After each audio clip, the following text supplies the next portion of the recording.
What is up, Cubers? This is Jeremy coming at you with a recap of both Prelim number 4 and 5. We're going to do it a little bit different this time around, kind of keep things a little bit briefer. But it's still going to be a time. We're going to walk you through two different drafts here. And the first thing that we're going to do is we're going to feature Sean. Here we went back in Prelim number 4 and followed his journey through the draft. So let's not waste any time. Let's go ahead and get started. So opening up the pack here, looks like we've got Flooded Strand being pulled to the front for Sean. We've got Ignoble Hierarch and a Johnny.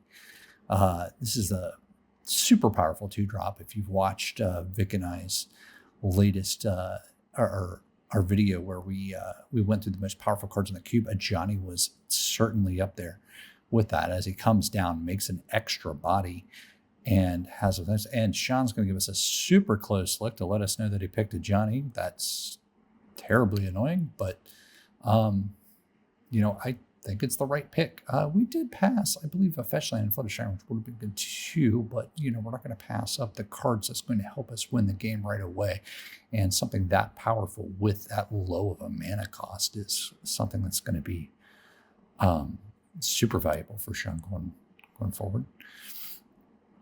The things that we look out for is a Johnny's also obviously paired best with red cards. So if we can look into Boris, but this is pack 1, pick 1. So let's just focus on taking the best cards in the pack for now and see where the draft takes us.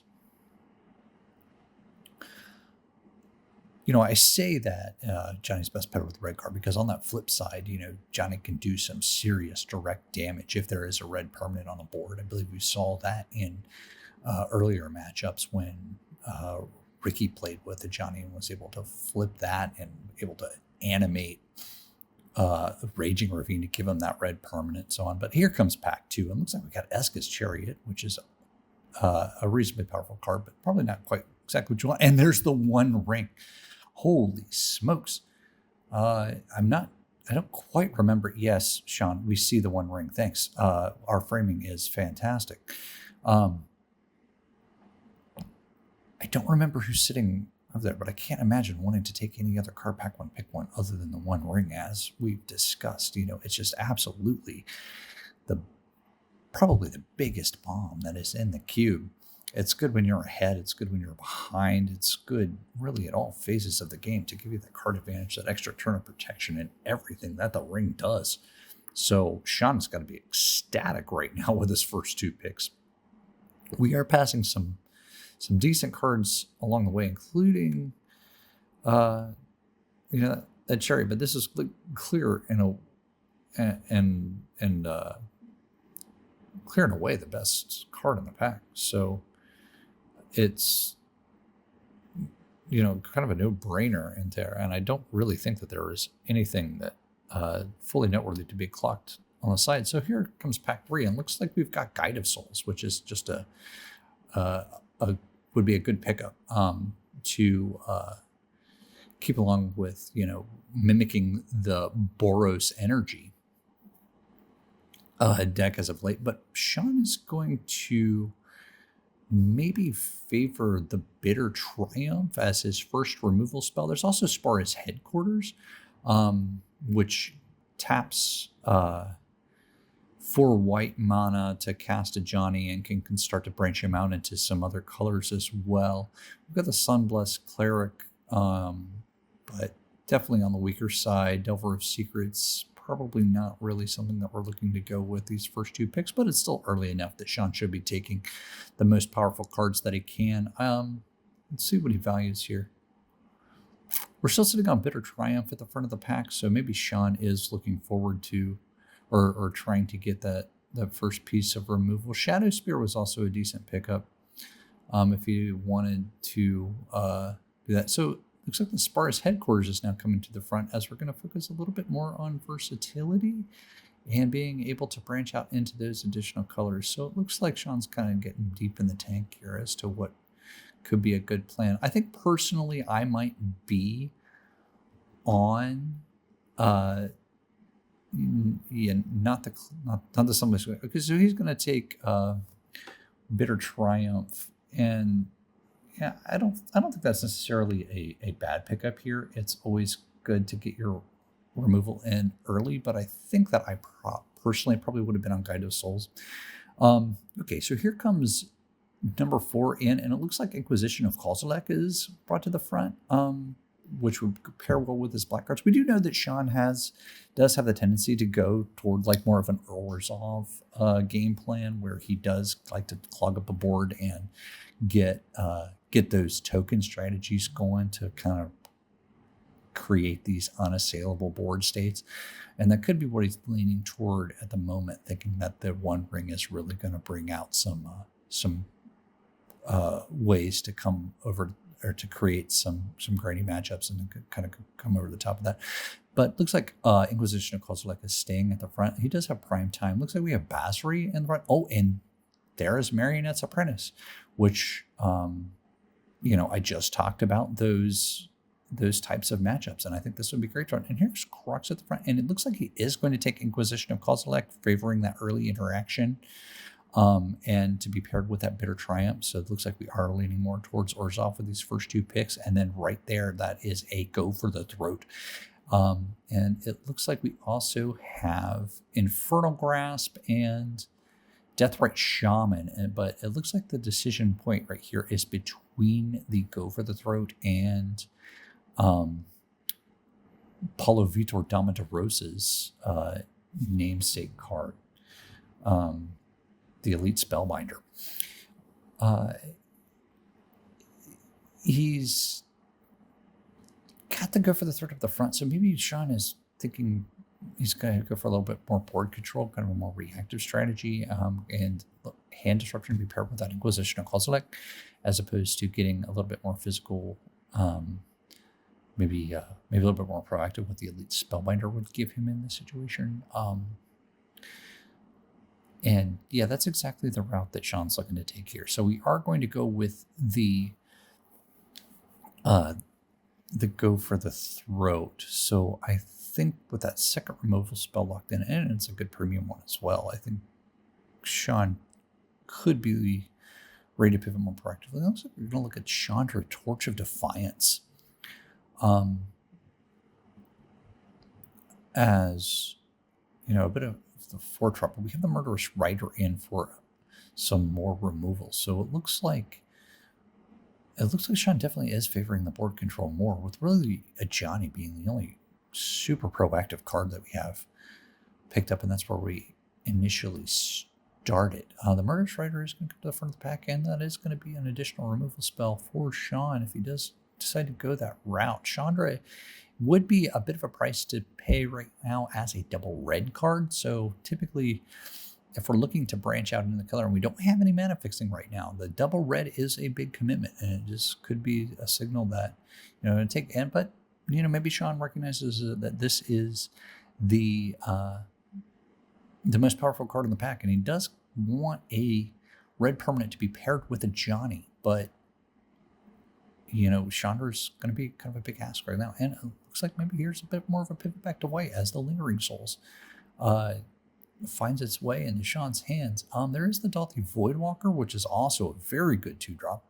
The Lingering, and Sean definitely values the Lingering Souls, and he's going to take it again. And it seems like he definitely has his deck preferences as to what to find himself into these token sort of matchups, and Lingering Souls is like the grindiest of grindy Orzhov cards. It's absolutely a good pickup. And here comes Prismatic Ending as an additional removal spell, and Grizzlebrand. One thing about being in these Orzhov colors is that you can find yourself into a way to fully utilize Unburial Rites, even on the splash in some cases, and looks like Sean 6 kind of already situated out of there, and Grizzlebrand pairs great with that as part of Reanimator strategy, and it probably is the most powerful card in the pack, but Sean is going to go with the Prismatic Ending, and I think that this is probably the right pick. He hasn't done anything, hasn't shown any way yet to go into a full Reanimator package. So we're going to take a look at the Noble Hierarchy, or the Ignoble Hierarch, the one that taps for the Jund mana. as one of the best cards in the pack. There is the Woe Strider, which Sean has shown to show value of in the past as well. There was also a new card in there. We did have a bit of an update here in Prelim 4 as I tried to work in some of the latest cards from Aether Drift, and one of the choice cards there was the 1-mana sorcery, the Intimidation Tactics. As a target opponent reveals their hand, and you can choose an artifact card from it, or excuse me, an artifact or creature card from it, and make a discard.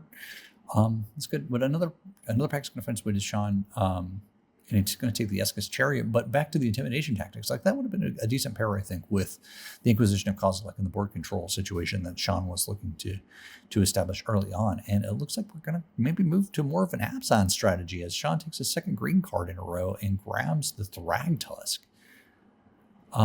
So I think we're firmly printing tokens, and here comes 6, which is, just,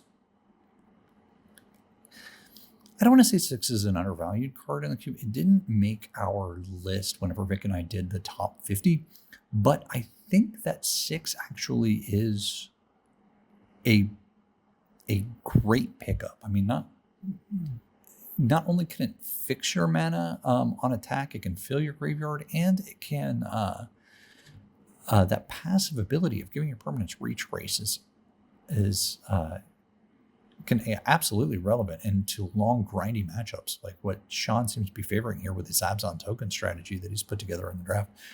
And it looks like we're going to go back to a red card in Magda. I don't think Sean's really committed to red.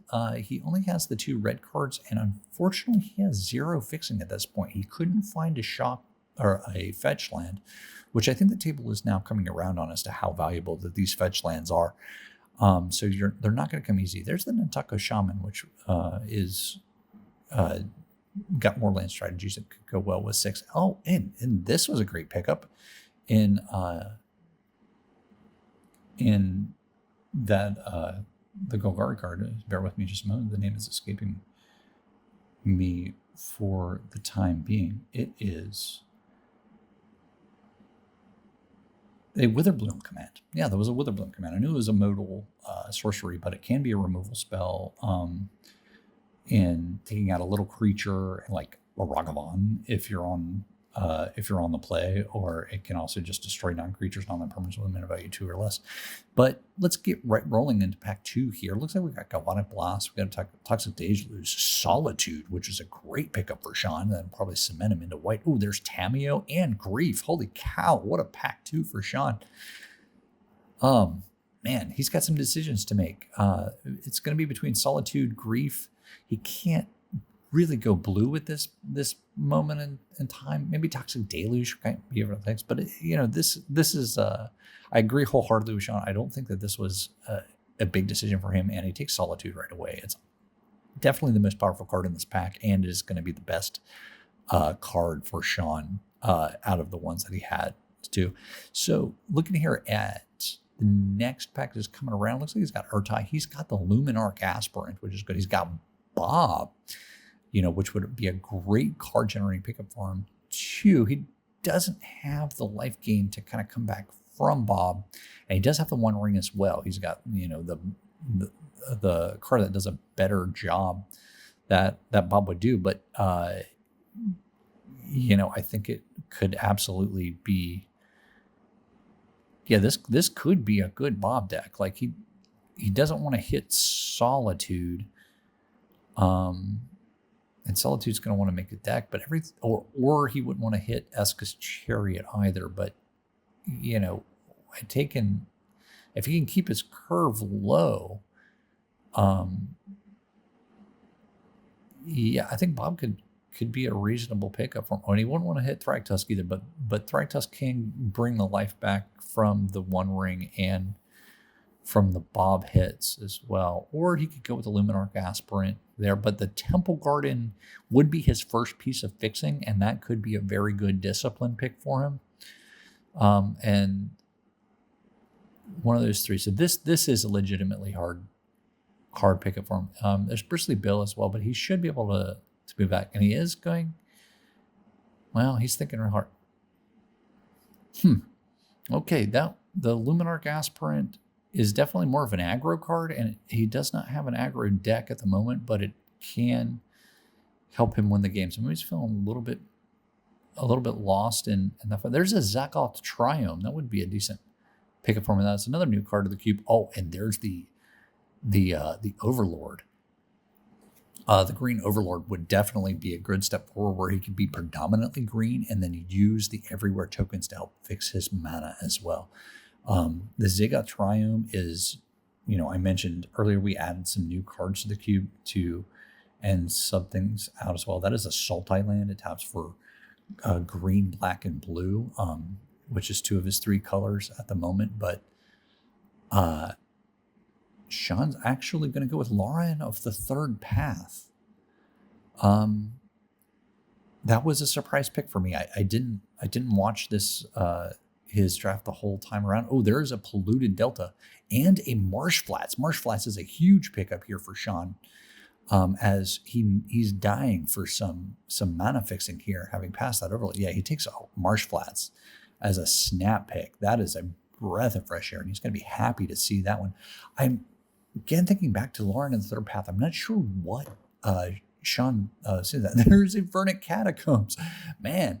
So Sean's just kind of lucking into the fetch lands that he wanted to see here. There's Persist if he did want to try and go the route, and a Viscaris here. Thanks, but this is a snap grab for another fetch land, and then Sean's mana is now looking pretty strong. Now he just needs, a couple of things. Like if we can get that Zakoth Triumph to wheel, which probably won't, but he needs to be able to find some things. There's the Windswept Heath. And now he would have like the perfect fetch mana base for that. Wow. This was a killer back for Sean. He is cruising with those 3 fetch lands with it. No, and he brings them to the front to show the camera, man. Like he couldn't be happier with how these things are going. Like and good for him, man. Like he showed the patience. Like I said that the table was valuing fetch lands more often, but I guess going 1, 2, 3 from the other side here coming into this round of good. There is a Vaultborn Tyrant and a Court of Calling, and there is a looks like we got Boseiju, and we've got another new card in the cube. In the green white Gearhulk, the Bright Glass Gearhulk. Don't think he has any targets for it right yet, so that might not be the best pickup for him, but it's something that he's kind of leaning more to cast. Who's looking like the Vaultborn Tyrant might be kind of the shiny win condition that he's looking for, but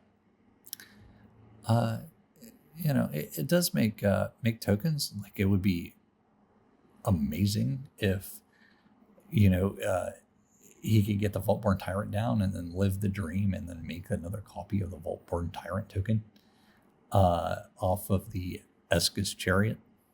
And moving right along into the next pick, looks like we've got a Gitaxian Probe, we've got Loot, we've got a Raging Ravine, which could enable that red slash, but we also have a Portable Hole, which, I think was a great pickup here for an early bit of removal spell. It is super versatile, can get rid of those things, but it looks like he is also eyeballing the Crater Hoof Behemoth, which would be an amazing finisher.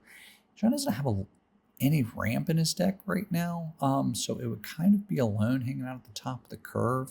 But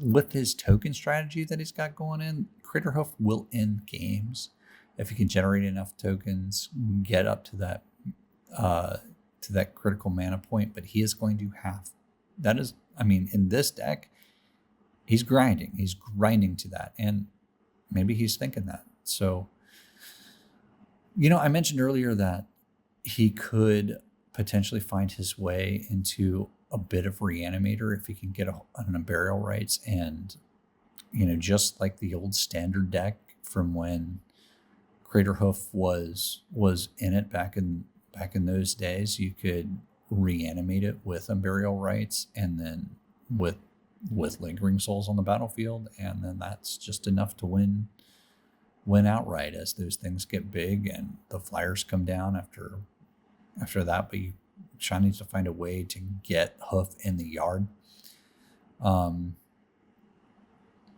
But we're just going to go ahead and take the Sacred Foundry, which is a great pick here. So I mean, he needs to further fix his mana base, and it's fetch target. And Bristly Bill is a great pickup now, considering he has those 3 fetch lands. Bristly Bill is absolutely going to do work in this matchup. There is, it looks like he's thinking about hate picking Kiki Jiki, but I just mentioned reanimating Greater Hoof Behemoth, and the Karmic Guide that he just passed. Definitely a way to do that. So Sean picks up Grist the Hunger Tide. That is a great grindy card. It's going to further make tokens and then be able to use those tokens in order to set. Oh, there's Viscera Seer. Viscera Seer would be a decent pickup as well, because now he could facilitate some sacrifice effects, and keep an eye out for those cards like Blood Artist or something that would be able to further use those tokens once they kind of get outclassed in grindier matchups. But he's going to look at Elandra, which is a solid Orzhov 4-drop as well, but looks like maybe he's thinking more along of not giving up on the red plan, which Oliphant can help fix mana for, but Underground Mortuary makes its way all the way back. That is a huge pickup, as he's solidifying himself in the Abzan colors, and that is a good way to do it. Yeah, so there's the Sacred Foundry. So yeah, Sean's not giving up on this Chandra, or he had one more red card, Magda. Yeah, maybe. And he did take the Kiki Jiki, which I imagine that was a hate draft all the way. I don't think that he has any dreams of pulling that off. So he has the ability to take red cards. I'm not sure exactly what he's thinking, unless he maybe can open up a pack and then sees something super strong like Fable of the Mirror Breaker, which could work his way in there. But from like a removal standpoint, I think he's doing pretty good. And he gets a last pick, Bright Glass Clear Hulk. Kind of breaks my heart a little bit, and that's a new card in the cube, which I'm hoping that people would kind of find their way to avail themselves of. I played with the card in an Aether draft, and obviously you can't compare the two formats by any stretch of the imagination, but I won every time I was able to cast that card. And I think it's got its place in the cube, but you definitely need a critical amount of 1-drops. Either as creatures or artifacts in order to make it good, and it probably needs to sit card. The casting cost of the Bright Glass Clear Hulk is not to be ignored either. I don't know why I took Sean's pack there. I think I maybe mistaken it for an empty cube shell. Okay, so opening up here into pack 3 as we're going. Looks like we've got a Preacher of the Schism. We've got Dark Depths, which I'm going to Jason the Mind Sculptor. We've got a Vanishing Verse, which would be a solid removal spell. Maybe Sean can make that one wheel. Looks like we've got there's Delighted Halfling. That'd be great for there's another new card, the Agnosaur Rex, which is a great combat trick on a stick. But Preacher of the Schism, I think it would be a solid pickup here. And Shoot the Sheriff is a great removal spell as well. So I think like Sean's got several cards here that can make his deck. Maybe he needs to take a look and see like what his removal suite is. I think we just picked up Portable Hole in that pack, right? I thought we picked up Portable Hole. And then definitely was favoring removal highly in the first pack.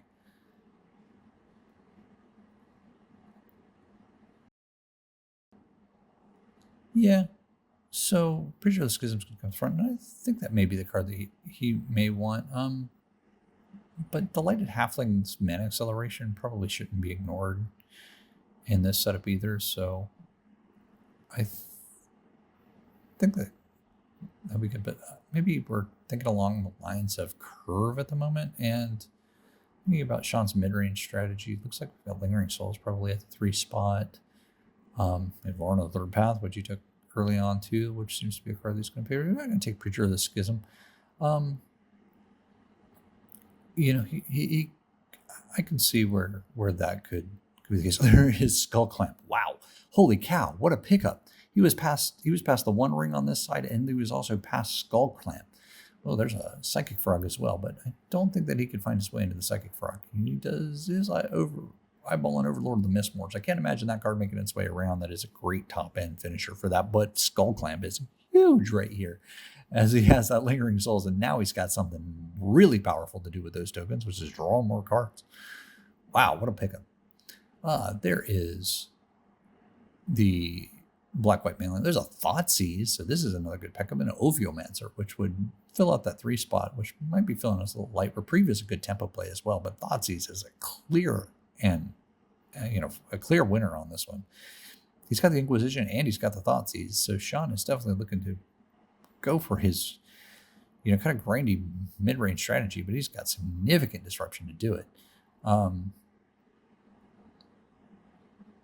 We're kind of getting further away from that red plan, so maybe that those picks, probably with Rem, he's super happy with the Skull Clamp. It's one of the most broken cards in the cube, and absolutely one of the most powerful. And he's got the One Ring as well, so this deck is looking to be super strong. Maybe a little light on the finisher department, but if definitely was super high in the card advantage and the make the game go long and the disruption department in both of those discard spells.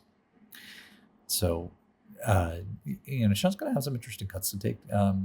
He may not want to stick with green, but he may value something like the Eskis Chariot, or the big body that the Wreck Tusk is going to come down, as well as the life gain that he's going to take from now the Thoughtseize and the One Ring once it gets to kind of a critical mass of burden counters. So going here into the new pick, there's a Tireless Trekker, which would go quite well with all of the fetch lands that he's got. Some red cards. There's a Rafine's Tower, which would get him another black and white sorcerer, which would be good. There's Titania, which would go great with his fetch land suite as well and be a good 5-drop, but we're going to stay disciplined and we're going to stay with further building on our mana base. But I think our mana base is looking pretty strong here. It looks like we got 1, 2, 3, 4, 5 on color non-basics. There's a lot of green in here. Okay, so he definitely has to stick with green, and he doesn't have to stick with black. So he's definitely a green-black deck for sure. And then maybe we're splashing. Maybe white has become a splash, because white, he is either not favored it or it's kind of dried up. There's the Naya, the Jetmir's Garden lands, and there's Prime Time as well. He does have a lot of lands. I don't think that he's so much the lands deck outside of 6, however, and we did not take Dark Depths. So that's maybe not quite his strategy. But he does have the Nataka Shaman, which having lands hit the battlefield would be great. Maybe if he would have taken Titania in the last pick, then we could maybe be migrating more toward that path as well. But so far, we're just kind of going up the battlefield. There's the black Emperor Bones, which can be kind of pretty powerful on its own in a vacuum, especially if you're like kind of getting guys in the graveyard like the Voltborn Tyrant, maybe off of the 6 triggers, or the Crater of Behemoth off of the 6 triggers. But looks like it's going to take the Jetmir's Garden, kind of, which will tap for green and white. Still favoring the mana base. It does facilitate that red splash, but it's not really in there. There's Splinter Twin and Yawgmoth. Hey, Yawgmoth is a great pickup here. Yeah, okay. So, we're all going to lean into that token generating sacrifice life on that. Oh, Once Upon a Time would be a great way to get the game going. Okay, with Oracle Multea and the Sylvan Caryatid. Yeah, getting like kind of that early mana, so Silver Curryton would give you that acceleration and that early mana fixing. I think that would be a decent pickup as well. Um, and maybe that's what Sean's kind of taking stock of right now, as to like, how is my mana base looking? Should I favor this 2-drop over? And I think it would absolutely be a fine pickup here, and probably would make the 40. But OAT kind of does that for free. Sean's valuing the body more, so maybe he's thinking that, because there's a Sanders Lounge, which is a Junland into it. There's the there's Knight's Whisper, which would be more card advantage, but I think his card advantage is looking pretty good, and not just like card advantage, but cardboard advantage. He's got a lot of stuff that's going to make, additional rectangles to hit the battlefield. Oh, there's Soren. Soren is a great 2-drop pickup here. He can slowly start to drain your opponent with extra mana that he's going to find, as he's going to probably be pretty consistent with hitting those land drops. If you couldn't find that, yeah, sure. So we're going to take Soren. Thragtusk is going to pair well with Soren into it. And there's a Vanishing Verse, which would be a premium removal spell in an Orzhov deck. So if we're going to keep the White Splash, or it's not really so much of a White Splash, we're solidified pretty well in Abzan right now. There's the Ornithopter of Paradise and Azusa for a little bit more acceleration for the 3 drops. And sure, the Kasali Premage would be a solid pickup. Yeah, we've had that on camera multiple times, absolutely doing work. And Sean's 2-drop slot is a little light, so I think that would be probably a really reasonable 2-drop. But Sean is going to value the Ornithopter of Paradise over that, sticking with the mana acceleration plan for that. And his next pick, I didn't quite get a look at that was on that first time around. It looks like it was the Ophiomancer. He ended up taking the Ophiomancer, which another token, another grindy strategy for that, and we're gonna roll with it. So that's fine. I think he was trying to fill out that 3-drop. Now we're looking at the Tireless Tracker. Is that Fatal Push?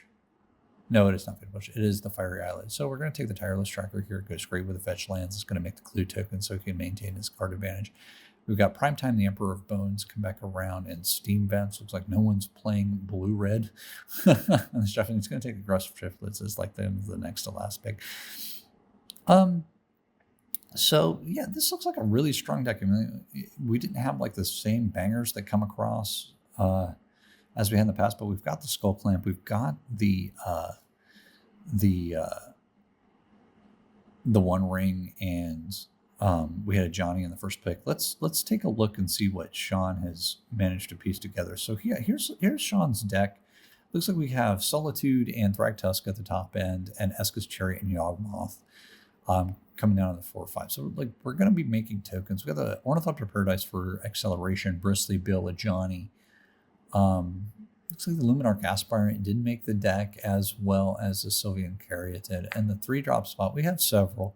Let's pick up the late pickups of the Ophiomancer and the Tireless Tracker.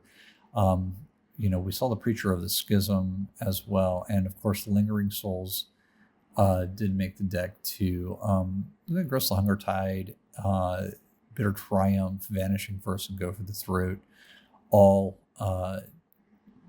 are going to be paired with, are going to be his board control disruption. Skull Clamp is going to help find or get the card advantage, and along with the One Ring, and to really kind of come over the top with a resource advantage to be paired with those two things. We have Inquisition and Thoughtseize.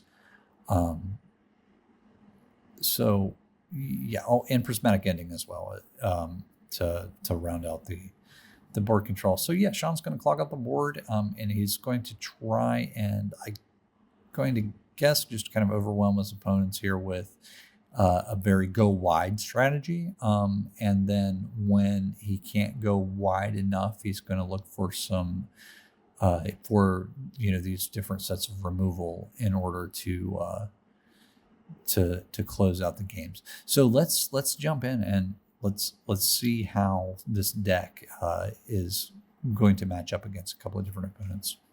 Okay, so we're going to do this a little bit differently than we have in the past. We're going to go ahead and jump into game 2 here, and Shauna's going to be facing Marco, and Marco is on a Boros aggro list. So let's see how these two kind of fare against each other. It looks like Sean did take game 1 against Marco.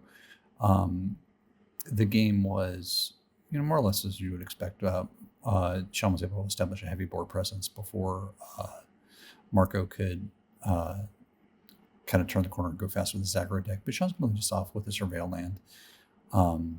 He's going to opt to keep it on top, and I'm guessing that was the land here. Marco's going to start off with an Ocelot Pride, which is really probably the best one drop that I think his deck can put together on these kinds of things. And it's one of the best one drops in the cube. Sean's going to respond with the Luminarch Aspirant in order to block the Ocelot Pride, but Marco does have the Stomp ready to go in order to clear the way, get that attack in with the Ocelot Pride, gain the 1 life, and generate the token. So this is exactly the type of start that I think Marco was trying to look for against this grindy matchup. So Sean is going to have to take care of this Ocelot Pride before it gets out of hand, or at least build up some sort of board presence if he's going to be able to compete with this initial start that Marco has. So this is a great stop sign, and why Sean picked it up. Here comes the Ophiomancer and its Death Touch Snake along with it. The Ophiomancer is a 2/2 and can block the Ocelot Pride, and I don't see any additional removal in Marco's hands, but he does have some potent 3-drops if he decides to just continue to build up the pressure. Marco also has Philia, which he's flicking here to the front of his hand as well, so he could be contemplating taking the mana hit or mana tempo play, do it. He's going to take a look at his cat, but there is no good blocks right now for or no good attack for Marco without a removal spell. He doesn't have it in hand. Looks like Marco also has Adeline, the Overlord of Boiler Villages, and one Noda in hand as well. But Marco just says go to Marco or to Sean, assuming that he's looking to flash in Philia at the end of Sean's turn. So we just have to see what Sean's going to deploy here, if that's a good play. But I think Marco probably would have wanted to keep up the pressure early. Sean's going to go into his clog up the board strategy very effectively by playing Esca's Chariot, and his cats are bigger than Marco's. As anticipated, Marco did flash in Philia at the end of the turn here. I think he's picked up Pia and Kira Nalari in his hand. But we still don't have a clear attack with Philia, with Sean able to really generate some advantage with the token. So here comes Noda into play right now, but I don't think that because he doesn't have any blockers, and he could do it. Yeah, this is fine. I think he's considering doing a bit of a chump attack here with the cat to trade the cat token in with a real human in his deck if he can find one in the top.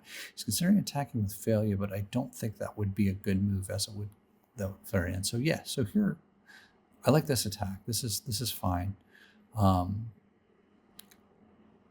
Looking at Marco's list, he does have some big hits in his deck, including the Zealous Conscripts for Noda, but it doesn't look like he found it here. The other hit would be Pia Carolyn Nallar or Adeline, but those are kind of stuck in his hand. So all we have is like kind of an indestructible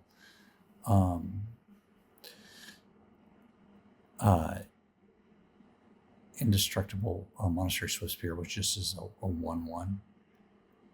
and that's not going to get through. So we're going to pass back to Sean. That was the most effective window to attack. So I think you would probably choose to go deeper on it, but we didn't have the second red mana, so Overlord of the Boiler Bilges is kind of stranded in his hands. And Sean is crewing Eska's Chariot, and looks like he's considering attacking. Marco is tapped out, so yeah, here comes the cat car, ready to tangle, and Sean is more than willing to offer up the trade for Winota if Marco chooses to take it, but that certainly doesn't make sense. So Marco's just going to fall to 17 and live to fight another day. Sean's going to go 4 into the One Ring. That's tough.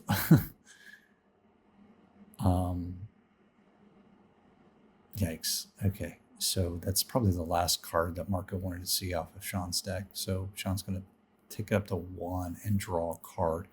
Now, Marco did find the second mountain, so Overlord of the Boiler Bilges is online now, and he could take, and he's going to use it to take out the Ophiomancer. So, okay, now this is an interesting spot. So now with the Ophiomancer out of the way, the Eska's Chariot tapped, Sean only has the cat token and the snake token to attack with. So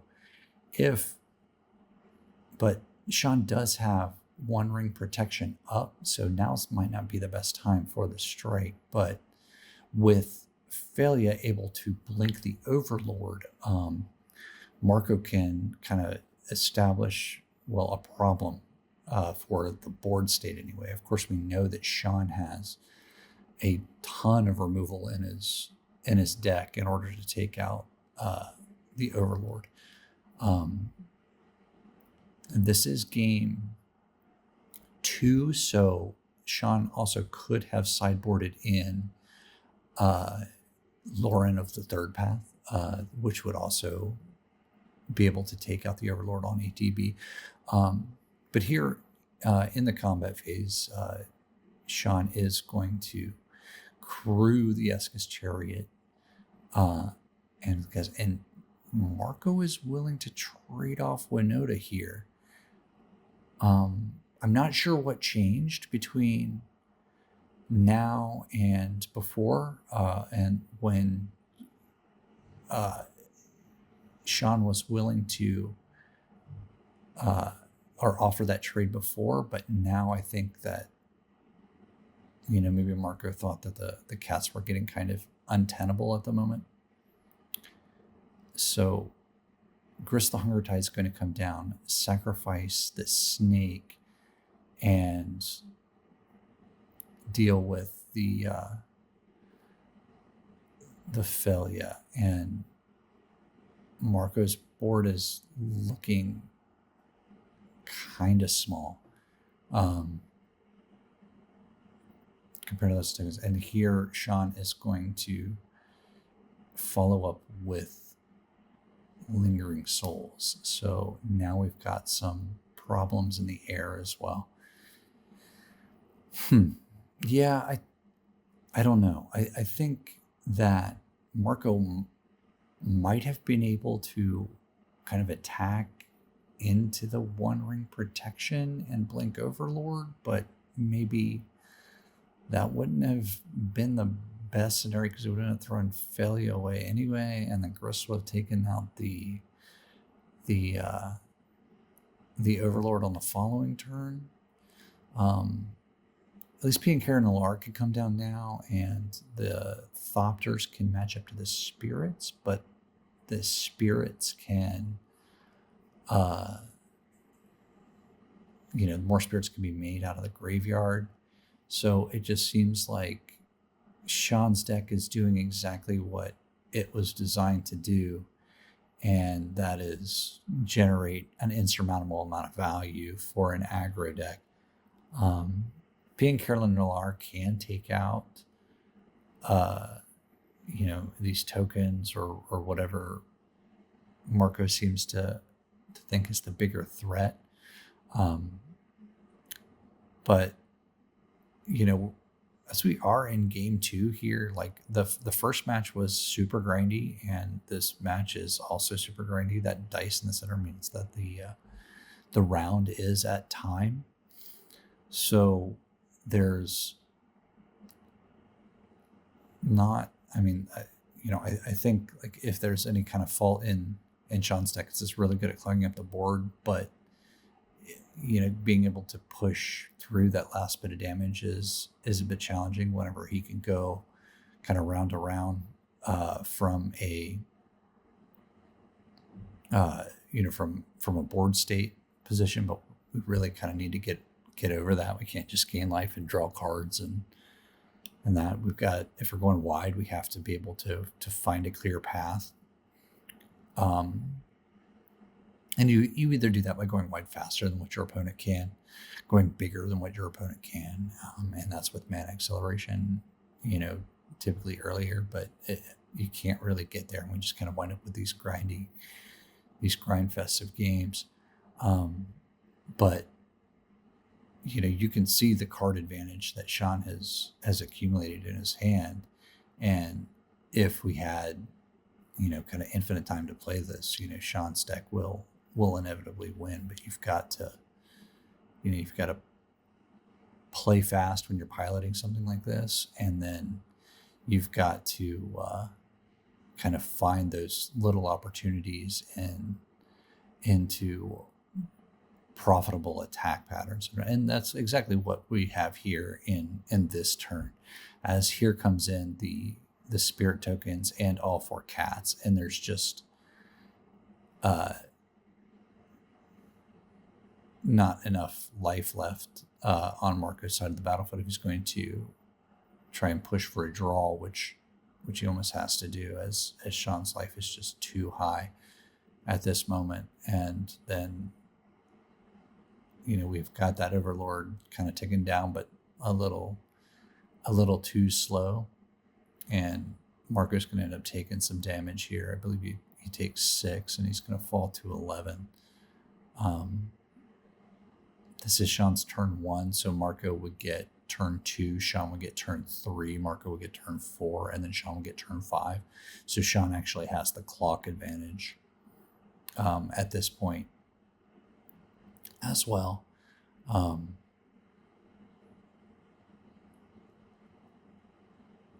So yeah, here Sean's going to be able to flash back Lingering Souls, and we're looking at 11 power on the board right now.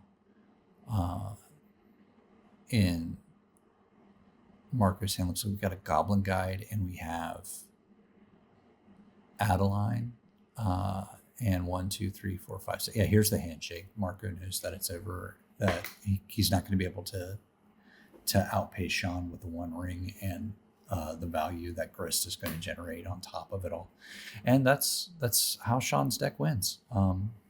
So that was a good round. Let's see how he does in this other matchup we got him in. Okay, this next game that I want to feature here is actually game 3 of the championship round. We've got Petch playing in here against Sean, and Sean did go on to win his next round as well. So obviously he's here in the championship round, and Petch in the championship round as we've come to expect with him for the 4th consecutive preliminary. Pet's on a bit of a Naya build as we see the Temple Garden come down, and Sean's going to kick us off by showing exactly what is in his hand with the acquisition of Kozilek. So we can see a pair of humans in Thalia's Lieutenant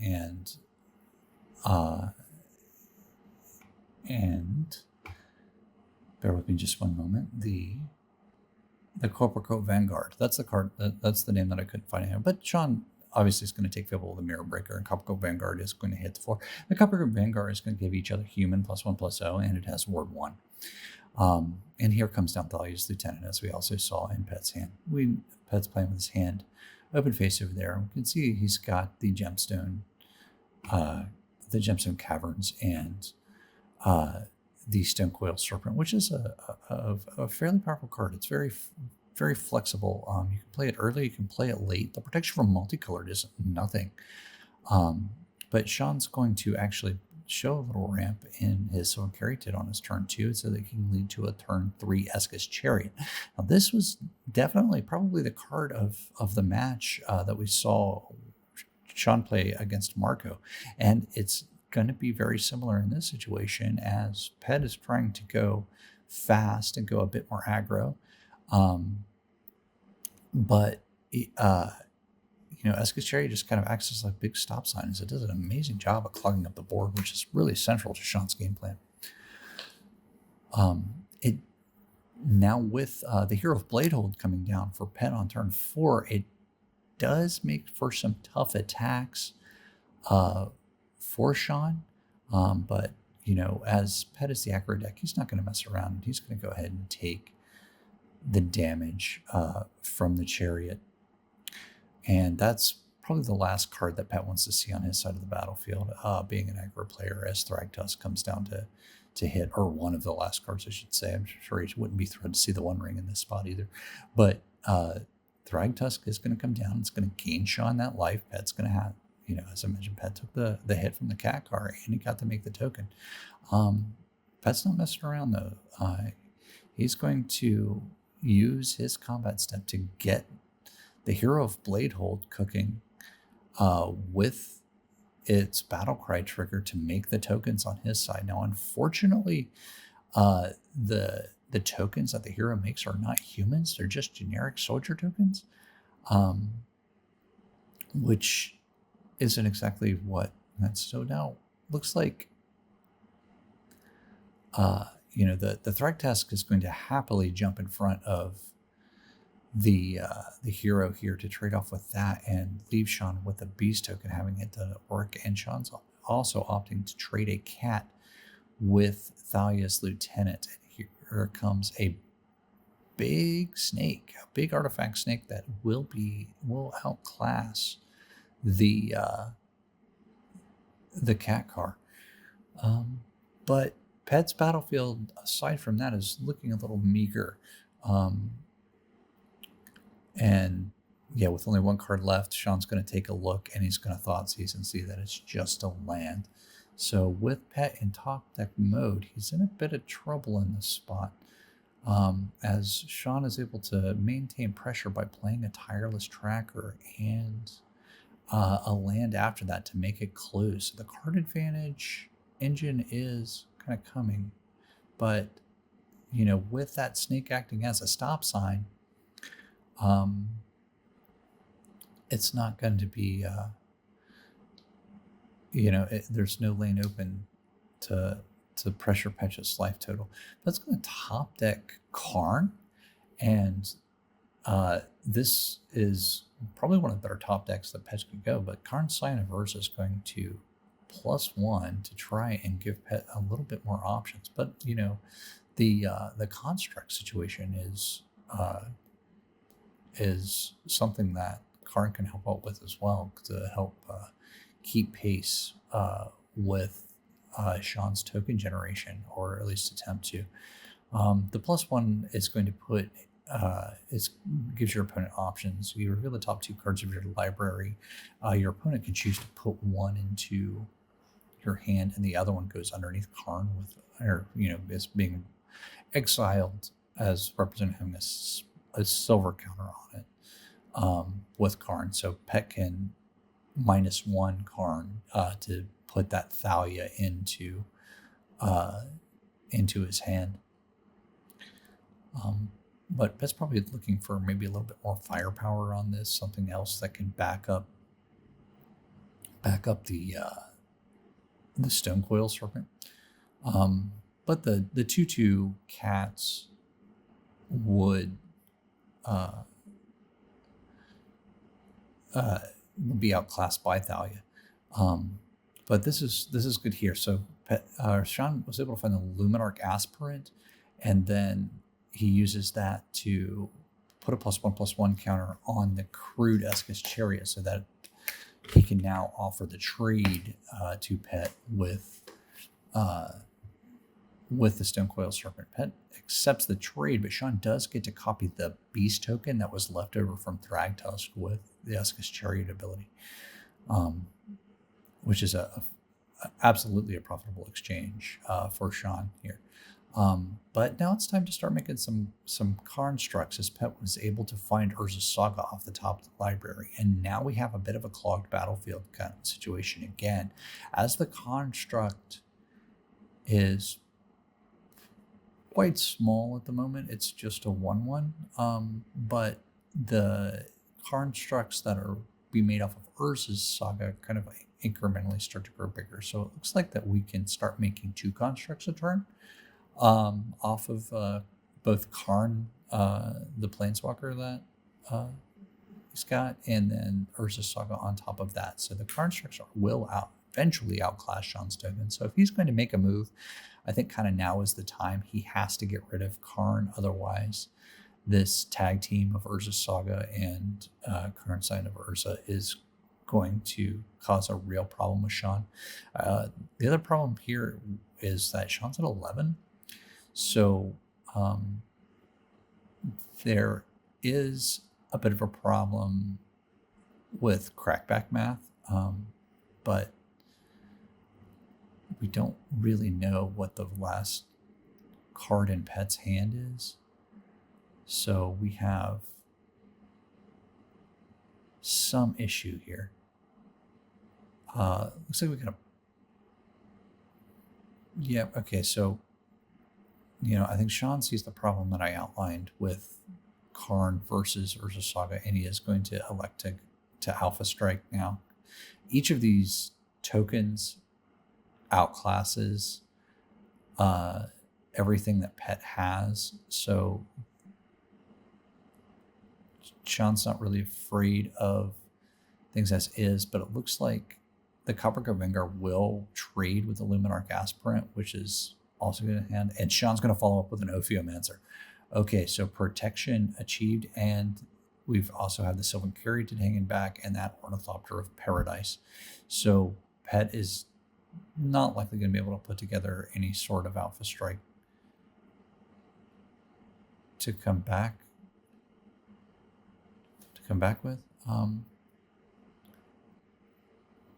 That as Pet able to play a Phyrexian Metamorph, it does copy Sean's Tireless Tracker and makes an all-important artifact to grow the constructs. And now Pet does have mana back to create another construct to turn them into what will be 3/3s, considering the Metamorph as an artifact as well. Plus, they'll be able to grow off of whatever artifacts that Pet has in his library to fetch up with. Sean's going to attack in with his Beast tokens to try and pressure Pet, which would trade with his constructs, but I don't think Pet is interested in that. It looks like he's going to offer to trade one of them, or not.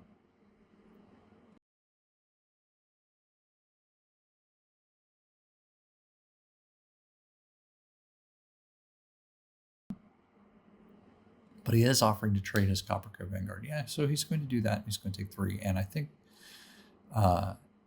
Pet knows that the key to breaking through Sean's defenses is going to be these construct tokens. So here on his draw step, he's going to make another construct, which these constructs will now become 4/4s.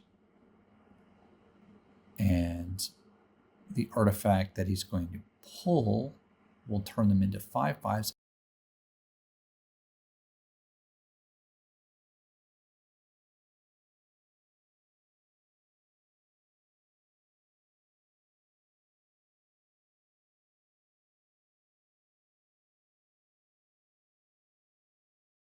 And Pet has the Shadow Spear.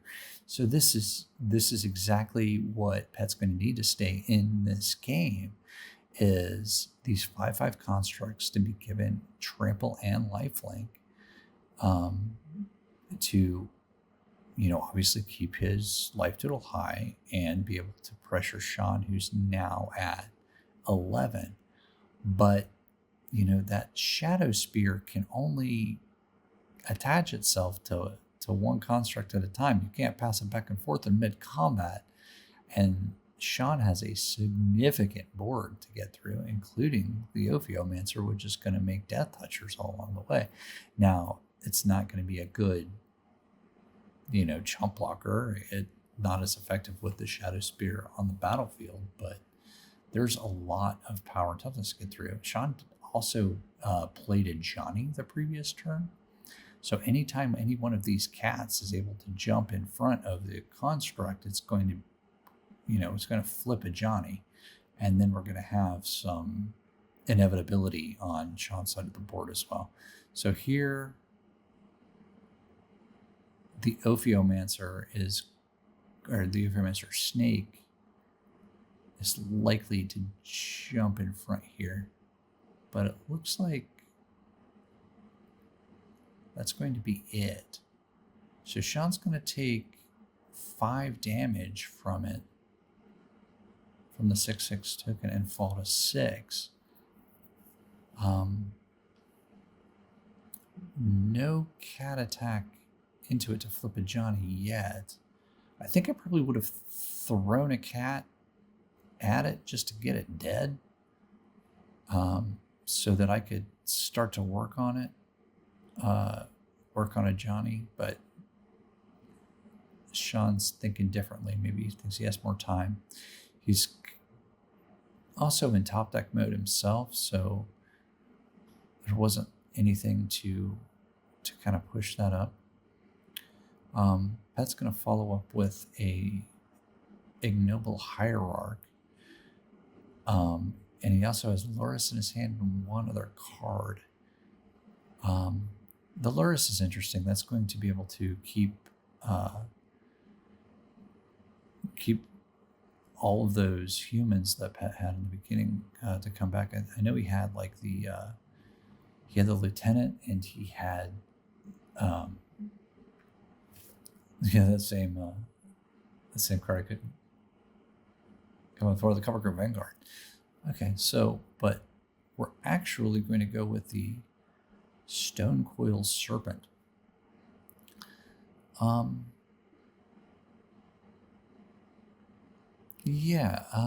Maybe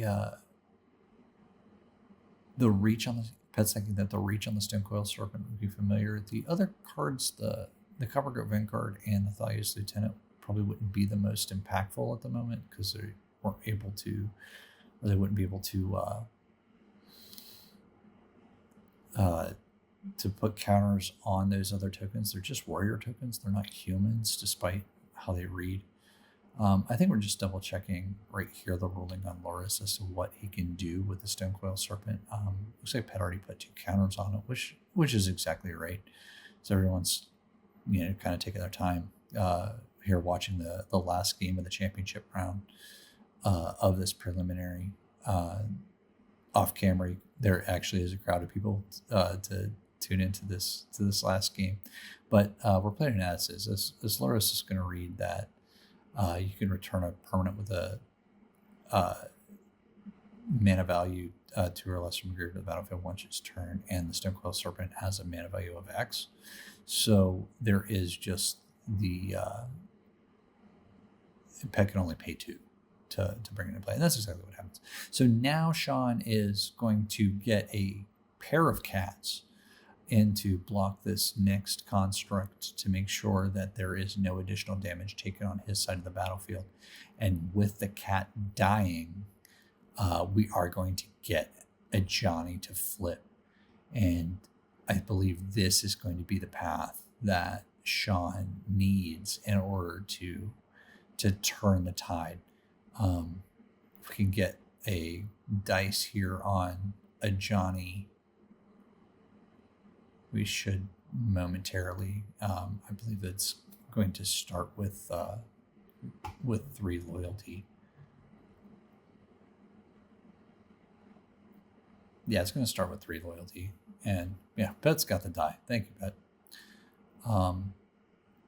The land's going to drop play as Sean sacrifices another token or another clue to draw a card and increase the power of the tireless tracker. Looks like he's going to 0 a Johnny right now to make a cat token. Perhaps he's a little concerned about the Alpha Strike coming in, as his life total is super low. But I think the math here probably would have been worth it. He could have made the last cat token a 3/3, and then he would have had the Ophiomancer, the Snake, 1, 2, 3, 4, 5 blockers to Pet's 1, 2, 3, 4, 5, 6 attackers with the Shadow Spear. So yeah, that'd definitely be risky to try and go for it now. He has a Sylvan Carry to down there too. So he would have had 1, 2, 3, 4, 5, 6 blockers to Pet's 6 attackers.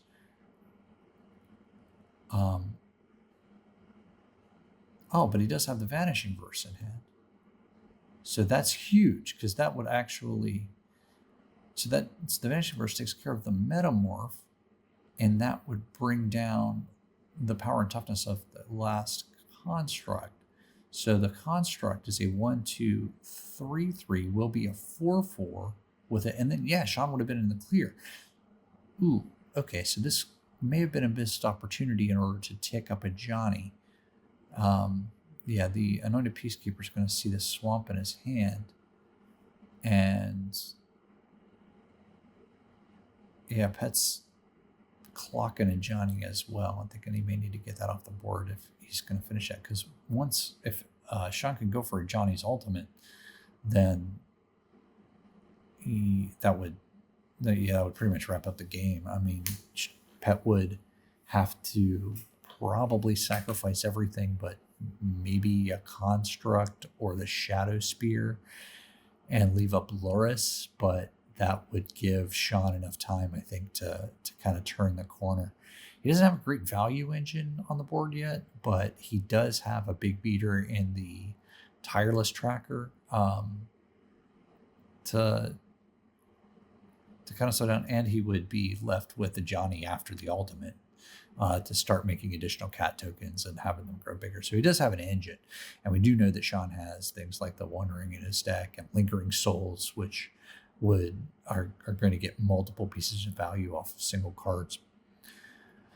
So Pet's plan is the same as it was before, but just kind of to a much smaller sense. And Sean can't really do anything in the moment but throw more Death Touchers and creatures at him. And this is going to give Sean more time, or give Petch more time to kind of develop as well. But here comes Thalia's Lieutenant to put counters on the Anointed Peacekeeper to make that a 4/4. So Pet will have yet another 5/5 trample lifelink to try and finish the job.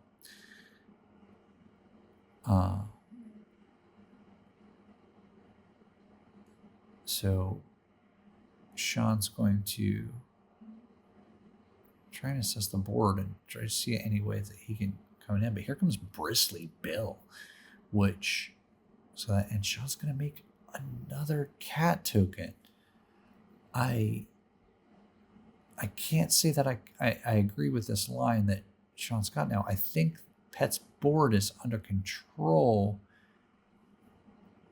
with Sean's amount of blockers, especially, with Ophiomancer able to generate, the Death Touchers one by one. Like, that kind of turns this into even more attrition. But I think if we could preserve some of those cats, then we can use a Johnny's plus ability to not only greatly affect the battlefield, to kind of make those beefier attackers there. Oh, and here Pet has the apparition, the Skyclave apparition. He's going to use it to take the big tireless tracker.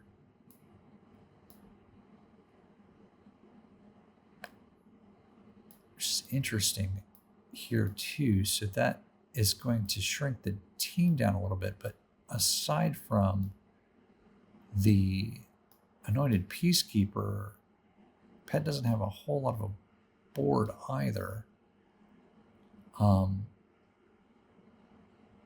It does have the Hierarch, which can get something a little bit bigger if he were to attack alone, say with having the Shadow Spear equipped. Yeah, and I think this is probably the play here. So he's going to equip the Spear to the Peacekeeper. He's going to get the Exalted trigger, and Peacekeeper is going to attack as a 6/6, which looks like a profitable attack now, but Sean has the go for the throat. Yeah, if Sean has these removal spells to kind of keep us at bay, then I think that just further kind of heightens the line that we should be going for a Johnny's ultimate. He needs 2 turns to do it, and if you have a card like Go for the Throat in, and you know that these blockers are important, I don't think the 1 extra cat token is doing much for you. Now, it would be a different story if Sean had a red permanent, but with Pet having gained so much life off the Shadow Spear, you're going to have to deal with this board so that your attackers can get in some fashion as well. And just, you can't hope to just match your board to be bigger than his in this line. And here's the Woe Strider, which isn't going to help as much either. That's a goat token that the Woe Strider makes. It's just a 0/1 goat. Yeah, okay. And we're fixing that. Oh, okay, we've got the goat token. And yeah, Sean chose to make another cat. All right, so we've got, 2 very clogged board states. And, I think just maybe Sean didn't see the line with the Ajani. And I think that's kind of what led to the path that we're on here. And, since this game did take place in the past, there's no corner that gets turned here. We do know that this wound up in a draw. And for preliminary 3, the way that the tiebreakers worked, as Sean was 2-0-1, Pet was also 2-0-1, but Pet had the bigger tiebreakers, and Pet took preliminary 4. That's how that wound up as this game, unfortunately did come to a draw. But we have one more prelim to cover, so let's check that out, and I'll get you right over to our next feature draft. All right, for our draft here for prelim number 5, we've got Henry. Henry's played a variety of different decks for us in the past. I believe at this point, he's sitting at 5th in the leaderboard. So I figured it'd be a good to get some insight into how he attacks a draft. Really is generally a pretty agnostic player when it comes to choosing an archetype of what he's going to get to. I think he has shown that he kind of listens to what the table is telling him in terms of good cards in order to pick.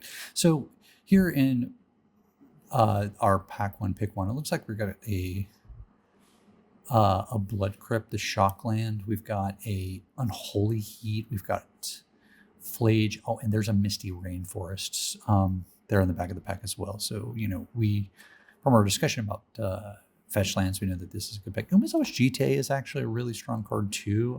I think that would be a decent first pick if he is kind of in the mood to go to choose a deck with a creature combat. But as a kind of agnostic player, I think he's going to keep himself open, and he does separate out the Misty Rainforest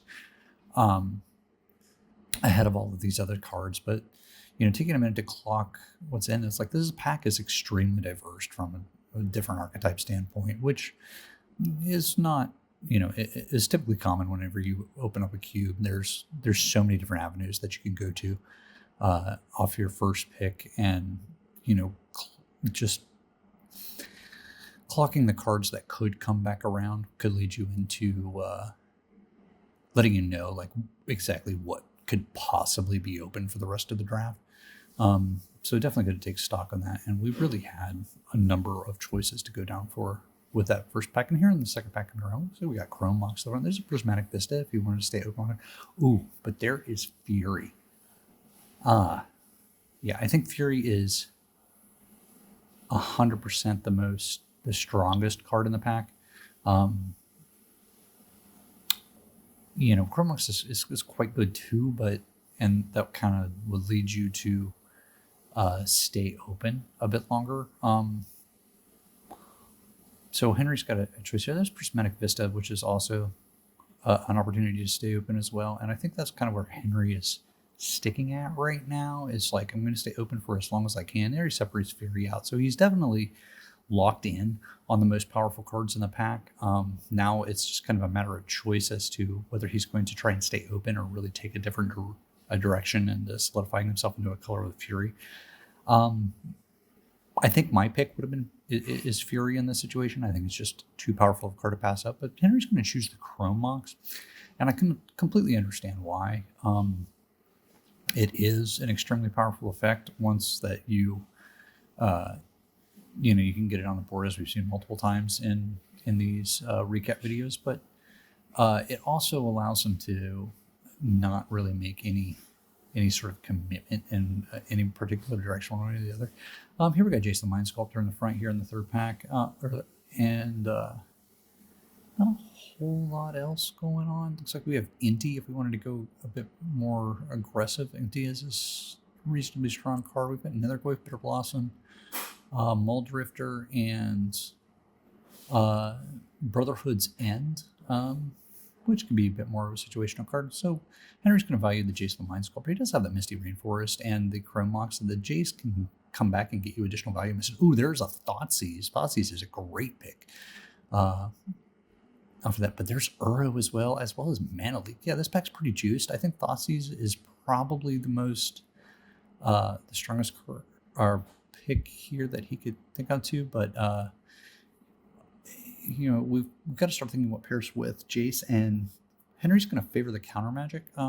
He takes the Mana Leak, chooses to be a bit more reactive rather than proactive. He does have that Misty Rainforest, so he's probably thinking like black mana might be a little bit further away, but it's still kind of early to call that. And speaking of black mana, there's a Zaggle Triome. If you wanted to go Sultai it, here's the opportunity to do so. There's also Fallen Shinobi.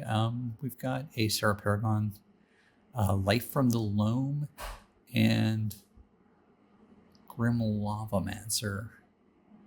Yeah, so this is kind of an interesting spot here. I think the Zaggle Triumph probably makes the most sense to be paired with that fetch land that he's got if he's going to kind of stay open and trek into maybe more of a Sultai build. He could inch his way closer to that. Yeah, and Henry agrees. He's just kind of like, okay, let's keep my horizons broad here. I've got 2 blue cards and I've got a handful of mana fixers. So let's kind of put this together. So if we are contemplating on Sultai, there's lands build, there's Nadu, there's just general kind of value piles that you can put together with Sultai if you wanted to open up to mid-range. But Sultai is a pretty diverse slice of the color pie. So you're not really locked into any sort of one particular strategy whenever you're looking at a Sultai deck. But of course that's not where Henry is right now. I mean, Henry's blue with an opportunity to go green, stronger, and then splash black. But even with this selection, no hard decisions have been made. It looks like he can stick with blue a bit longer if he wanted to. There's a Snapcaster Mage, but there's a Wooded Foothills. Oh, wow. Okay. So this could be an important pickup. As well as a Brazen Borrower and a Treasure Cruise and Snappy. So it's kind of up to Henry if he wants to continue to further develop up his mana and kind of lock himself into the Sultai. That Wooded Foothills can get that Zagoth Triome that he just picked up. But thematically, Snapcaster Mage might be on board. Might be a little bit better. I think that's a Raucous Theater in the back of the pack. The Black-Red Surveil land. Yeah, so I think he's got multiple options to go from there. There's also the Tireless Tracker if you wanted to be flirted a bit more with a land spell. We're going to take Snapcaster Mage to be paired with the Mana Leak. And I think that's fine. But here's a Vendilion Click. There's a Mishra's Bauble, Embercleave, and Augur of Autumn. There's also Explore and the Seraph. So V-Click would probably stay on brand, but looking at the signals here, it looks like red-white might be flowing a bit in this direction, which is kind of interesting. Or it could just be how this pack is particularly broken. So yeah, Explore would be a decent ramp card. Typically not something you want whenever you're gonna look counter magic. So we're gonna stick with the Flash Plan and the Vendilion Click.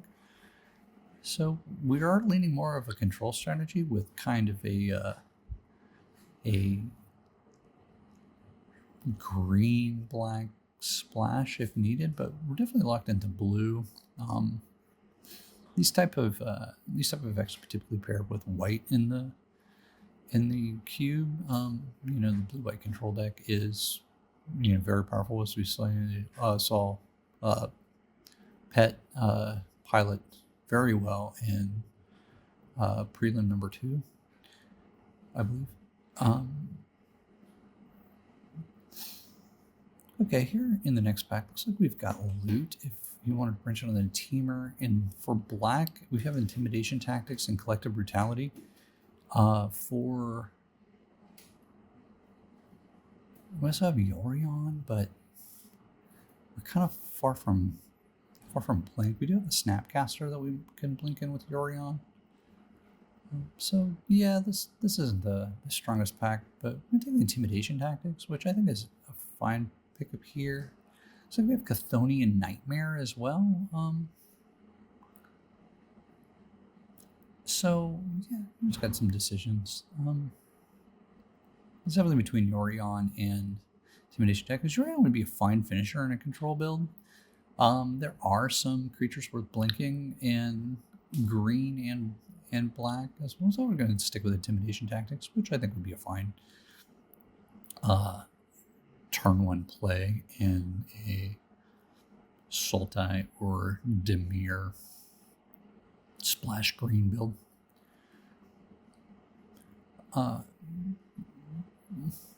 But it's still way early on. The strategy's there's coming back around as Blood Artist. We're kind of far away from sacrifice effects at the moment.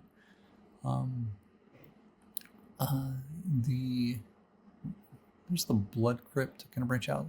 There's Sakura Tribal, which is good, but it looks like he's going to single out the Dryad of the Elysian Grove. That fills out a good spot on his curve and would further fix his mana and kind of open him up really to many different avenues, like even beyond Sultai if he can start taking these lands-oriented cards. The safe pick could be Wormcoil Engine as a finisher, but it can also be pretty underwhelming at times. So yeah, Henry's gonna stick with the versatility, take the Dryad of Elysian Grove. There's a Temple Garden and Territory Cowboy. So like with this latest pickup here, Domain is starting to open itself up, and he's going. So there's a bunch of white cards in this pack. So white is definitely flowing from this direction. He's going to take the Temple Garden and turn that Misty Rainforest into green and white mana as well, if he so desires. Also along this line, the Witherbloom Command would be a fine pickup here. It's very versatile as far as removal and stuff. Oh, and Uro has come back. Yeah, that is kind of amazing that made it around the table, but I think Henry's in a good spot here with this kind of 4-color package if he so chooses. Life from the Loam if he wants to get into some sort of delve/graveyard strategy for it, but which Sultai you can absolutely manage if the cards continue to flow that way. And there's Prime Time, so yeah, we could be looking at a Sultai lands deck, or maybe Sultai we're still leaning more towards Sultai control, or at least a leaning control build here for that. Yeah, so generally a pretty good situation here. We've definitely got a direction that we're going in for it, with some room to build, which is exactly the kind of situation you're going to want to be in at the end of pack one. The game plan is in place, but it is open enough to be deviated upon if the stronger cards, of any type can flow back around. So with the signals that we were seeing in this round, there could be more opportunity for more white cards. Taking that Temple Garden was definitely a good move for that. But let's jump into pack two here and see how this could break. We could have things going in a very different way around the board. There's Big Teferi, if we want to stick with that control build. There's Splinter Twin, but I think we're kind of far away. Red is pretty much the only color we haven't touched yet, with no opportunity to splash. We could take the Godless Shrine if we wanted to solidify a little bit more in white, but I think Big Tef, Overlord of the Balamark would be a strong pick as well. If we're going to flirt more with that kind of lands graveyard type of synergy. So I think the choices for me would be between Big Tef, Serum Visions is a decent pick too, and Overlord of the Balamark for that. But yeah, so Henry's got a few here marked for picking. I don't know. I think Big Tef would be kind of the ideal control finisher. Overlord of the Balamark would enable your graveyard strategies. Fanatic of Ronos would help ramp you, and Serum Visions is going to help with card selection. Man, yeah, this is a tough spot. I think Henry's in a bit of pain with the pick, and he takes Sensei's Divining Top.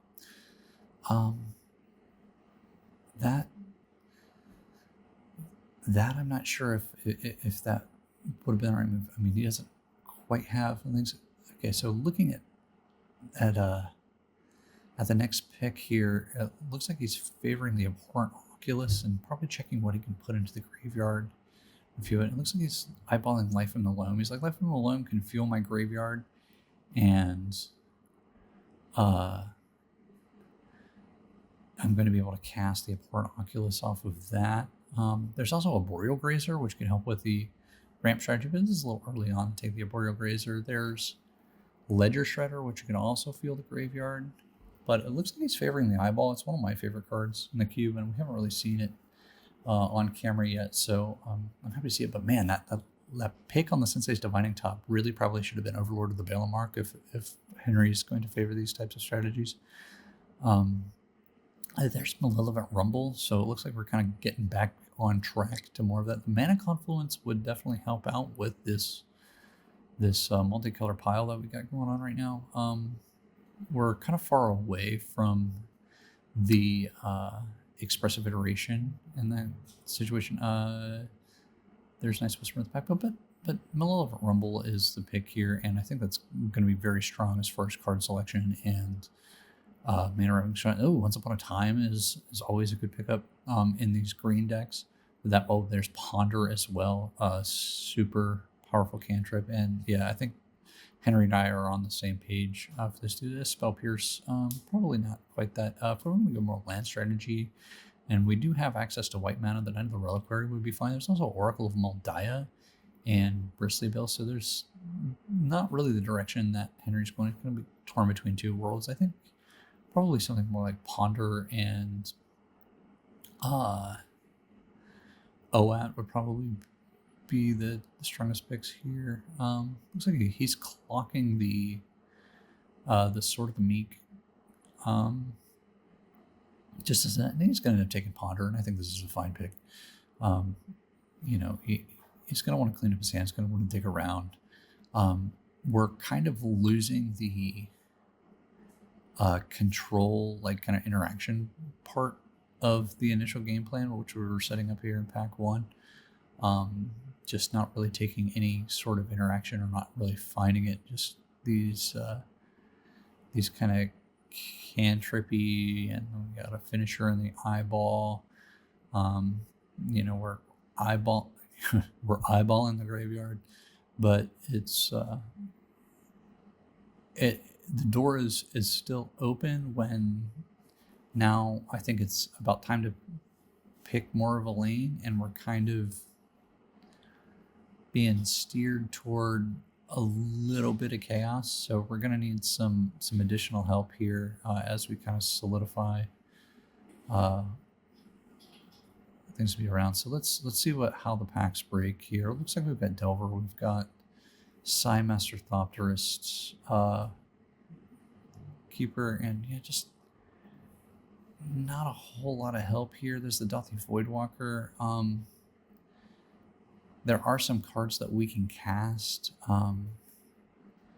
It's just not going there. I think maybe Portable Hole could be a natural pickup. We want to do some of the removal. We'll have to be mindful of being able to pick up the options for white mana along the way.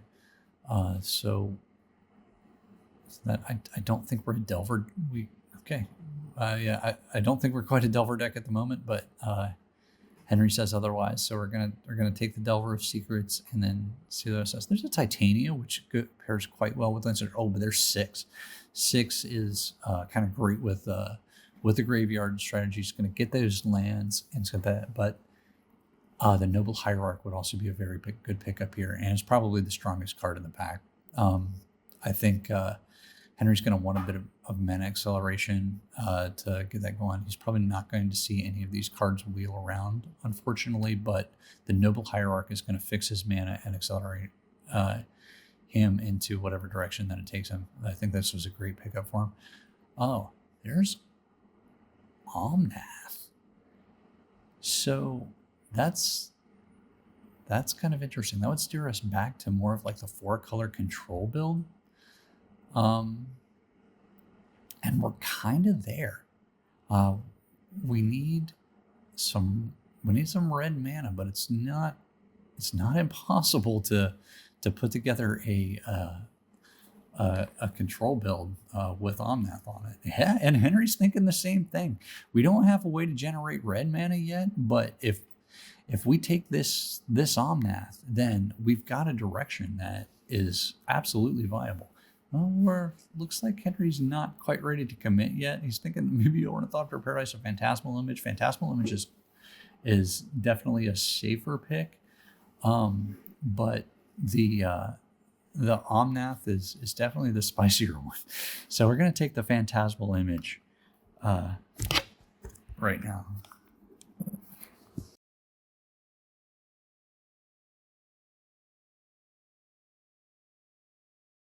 Okay, moving right along. It looks like Leyline Binding has found a way in the next pick, and that is certainly something to go along with that 4-color control build onto it. So maybe we could get lucky and Omnath will make its way back around.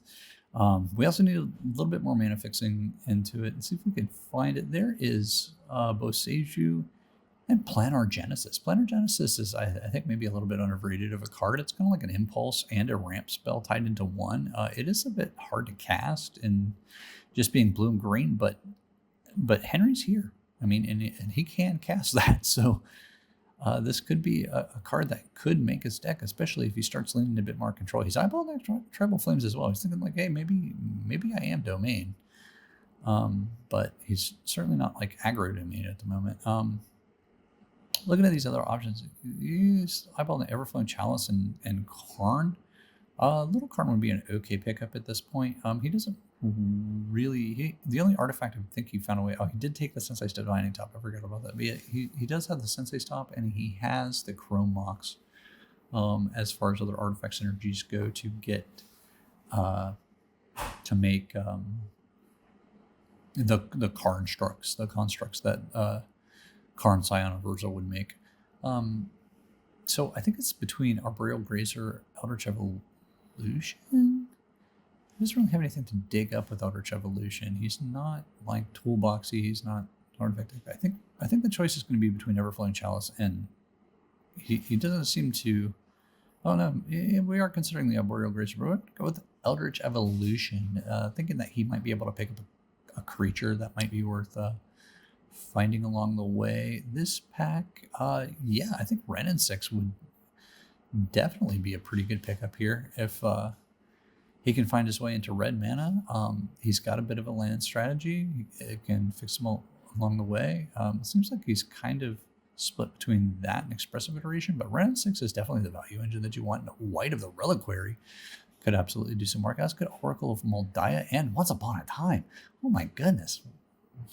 This is like huge green signals coming up from this side. It's a shame we won't work our way back into it. Otherwise, he would probably be even more of a soul type build in pack 3. So, like, the other direction, it seemed like white was going to break on that way. The only card.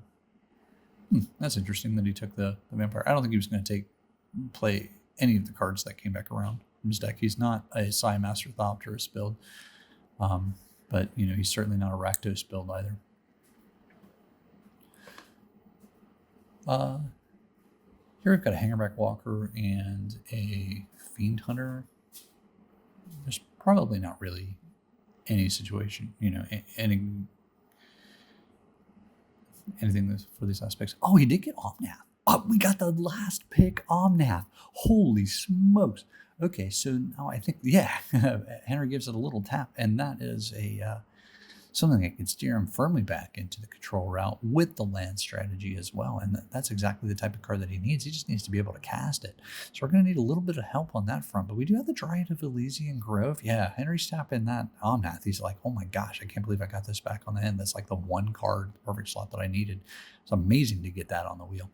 So let's jump back into pack. So let's jump right into pack 3, I should say. There's a Lightning Bolt, which would make a step, but we need that red mana to be able to facilitate Omnath into things. Okay, Gruff Triplets. We've got a Dismember, which is always good. We've got Path to Exile, which fits the control scheme quite well. Gifts Ungiven, sure. It's more of a combo card, but I think that it is also a card advantage card. We're going to bring Dismember back up to the front, as it probably is the best card in the pack. Aside from Lightning Bolt, he's kind of far away from casting Lightning Bolt because only Pride Mage is something that he could cast for the colors that he's already fixed in. But so is Path to Exile. So I think the decision here is to go ahead and try and control the board, and which is what his deck is kind of lacking at the moment. Aside from, I think he was able to pick up the Leyline Binding. So just kind of what he can cast and what he can't. I think Dismember might be the pickup. I was like, oh, but there's a Remand. So if he wants to kind of stay on the stack and his deck can kind of do that with his flash creatures, then Remand would be a solid pickup as well. Yeah, I think I would probably lean Remand in this situation. Henry is on board. There's Little Teferi. I think Little Teferi can make his deck, as would Lorien Revealed. Oh, but there's a Flooded Strand. Okay, so I think this is kind of a no-brainer. We take the fetch land in this case. We're a little light on the fetch department, and this is something that is not only in his colors, but is something that can help grab that kind of important try. And there's a Steam Vents. He does need the red fixing, but I think the fetch land is going to be too powerful. He's also clocking the Stoneforge Mystic. It's not impossible for him to get kind of in that area. Oh, it's a Scalding Tarn as well. Okay, so yeah, I think we're just got to focus on these fetches for the time being. There's a Xander's Lounge, which would be another Triome to get to it, but I think we just kind of need to build out the mana base and then keep things flowing in that direction. So I think because we don't really have the red fixing that we're going to need to cast Omnath right now, maybe the Scalding Tarn is going to have a little bit higher value than the Windswept Heath, which would fix us solidified in the colors that we have. But we need to take that opportunity to find that red, and the Tarn is the perfect situation for that. So I think that is probably the clear pick at the moment, and Henry agrees. He's also going to take the Scalding Tarn. Okay, here in this next pack, looks like we have some additional options to choose from, including the Underground Mortuary, which would be a good pickup and another target for those fetch lands that Henry was able to grab. We also have the Sparus Headquarters, which would be another triumph. I think that's probably easily the pickup here, as it works with a few different of Henry's fetch lands. So we're going to sit and think about it, exactly what he's trying to do with that. Yeah, we are going to take the Sparse Headquarters, and I think it makes perfect sense here. The next pick, yep, so we got a Coalition Relic in the front. We've got a Hallowed Fountain, which I think would be another good target for Henry's session. But there's a Stock Up, which is one of the new cards to the cube post Aether Drift here, and it gives you some solid card selection, and it's showing up in many different formats, including Legacy. It's also finding its way into Modern, and I think it's just overall a good versatile addition to the cube. So I think I don't, since it is brand new and this is the first time that the draft table is seeing it. No, excuse me. This is the second time the draft table is seeing it. This is prelim number 5. So the verdict is out as to how much the table really values it, but I think that it is quite a versatile pick for that. Hallowed Fountain would also probably be pretty good for Henry, but Henry is going to take the Stock Up, and I think that this is going to be a good experimental run for it, because 4-color control build, he does need that card selection if he's going to be able to win the game with actual card resources. So yeah, Stock Up should definitely help his angle. There's a breeding pool, and I think this is probably the most important shock land that Henry can get with this current build. It's going to turn on Uro. It's going to turn on his Noble Hierarch. There's also Magus of the Moon, which is be pretty devastating for him. There's the Ator's Proving Ground. Oh, there's a Smuggler's Copter. That's pretty much good in any deck that can cast it, and all decks can cast it. There's an Alcall Pakal in the pack, but he's pretty far away from that. Green Sun Zenith is typically goes in these types of builds, but he doesn't really have anything that he's going to go out and fetch with it. He doesn't have any green cards aside from, or any green creatures aside from Uro and that. So I think Henry slammed the Zia Torres Proving Ground. For that, he kind of took that card pretty fast. There's a Bird of Paradise, which would make the deck, I believe. It looks like he's checking out Azusa Lost But Seeking, which would further help his ramp strategies. Kind of act like another copy of that. There's Subtle Wreckage, which goes well with his flash plan, but I don't think that Malcolm would go pretty well as an early 2-drop if he's looking to kind of stay reactive on that. We're going to do a quick little clock of this build and see how it happens. I think Birds of Paradise might be the pick here, but he seems to be favoring Azusa.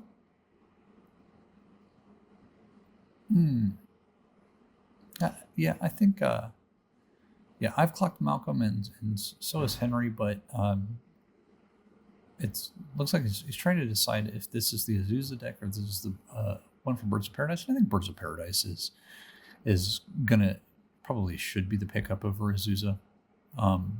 You're paying less mana. It's going to fix you.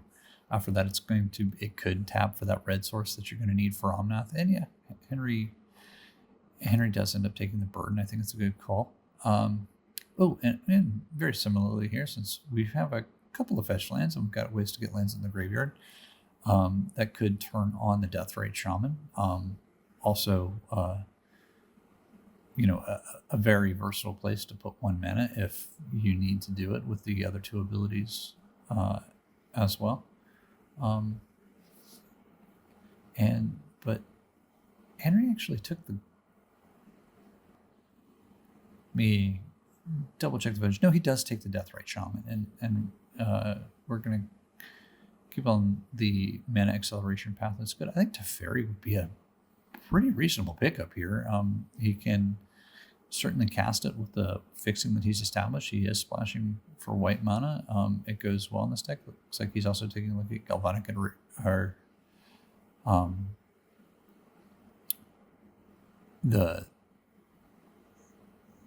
the red removal spell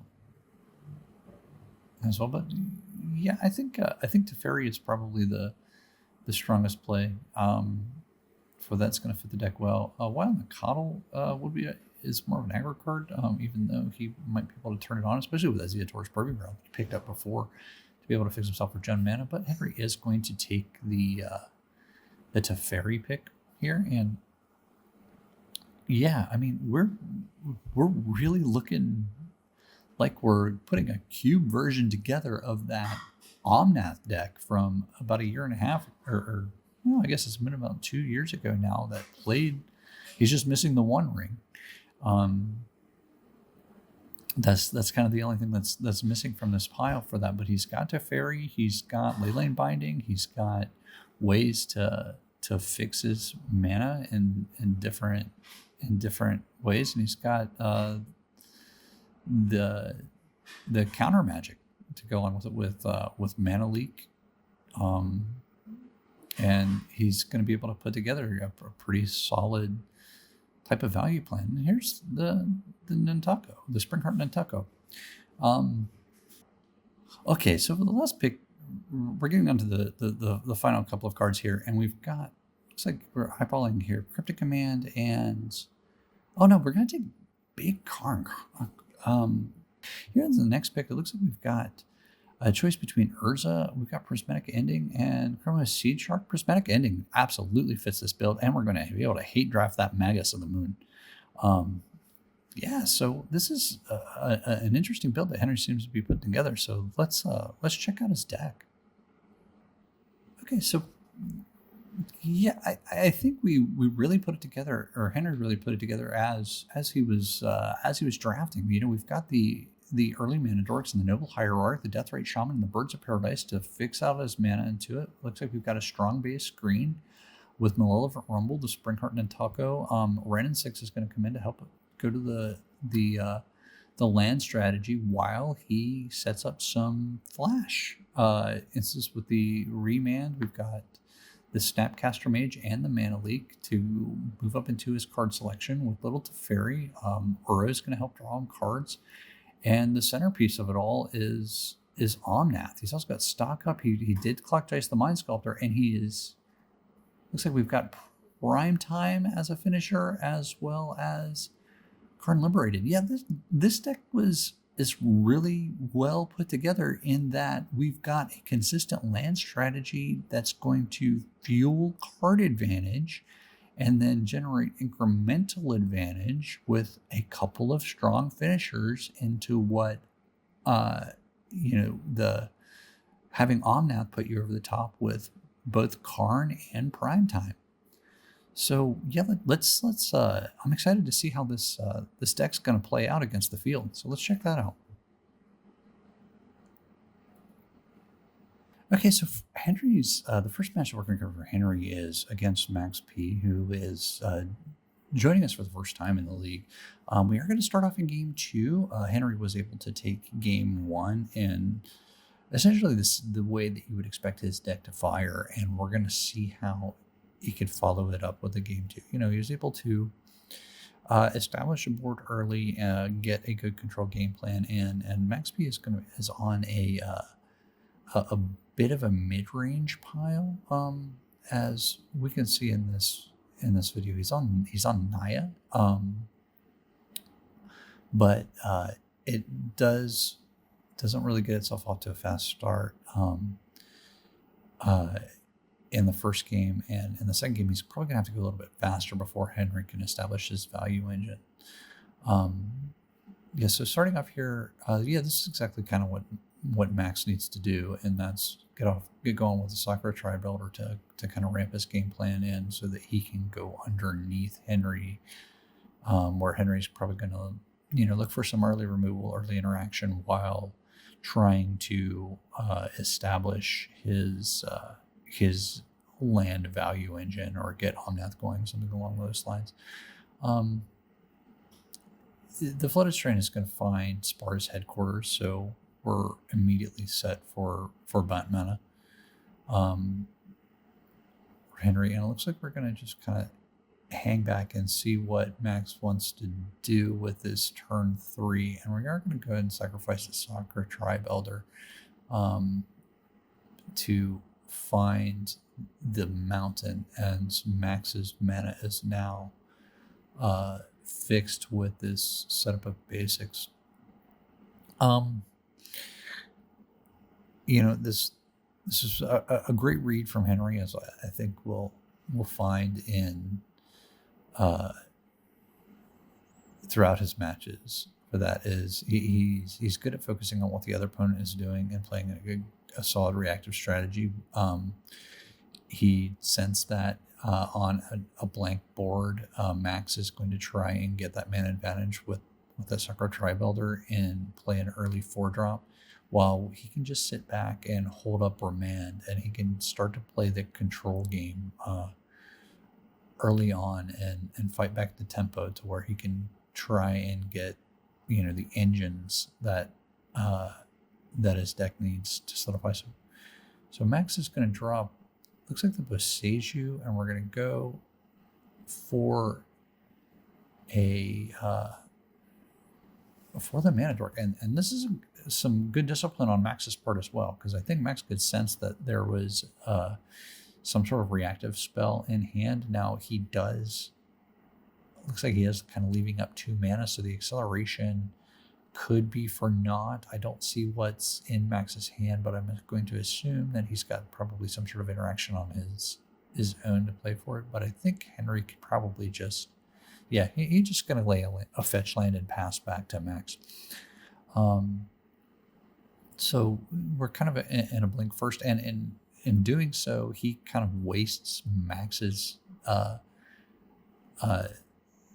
mana that he left up for his interaction. If he was holding up maybe like a reprieve or something else, some bit of a removal spell or something like that. But now Max clearly has the 2-spell mana advantage, but so we're gonna go ahead and go for a play here, and now Henry's going to see the Remand, and that is a great target for it, as we just kind of reset the situation here, and Henry can drop to 18 and go pick up another Triome, and he's got Zaggoth Cure at the front.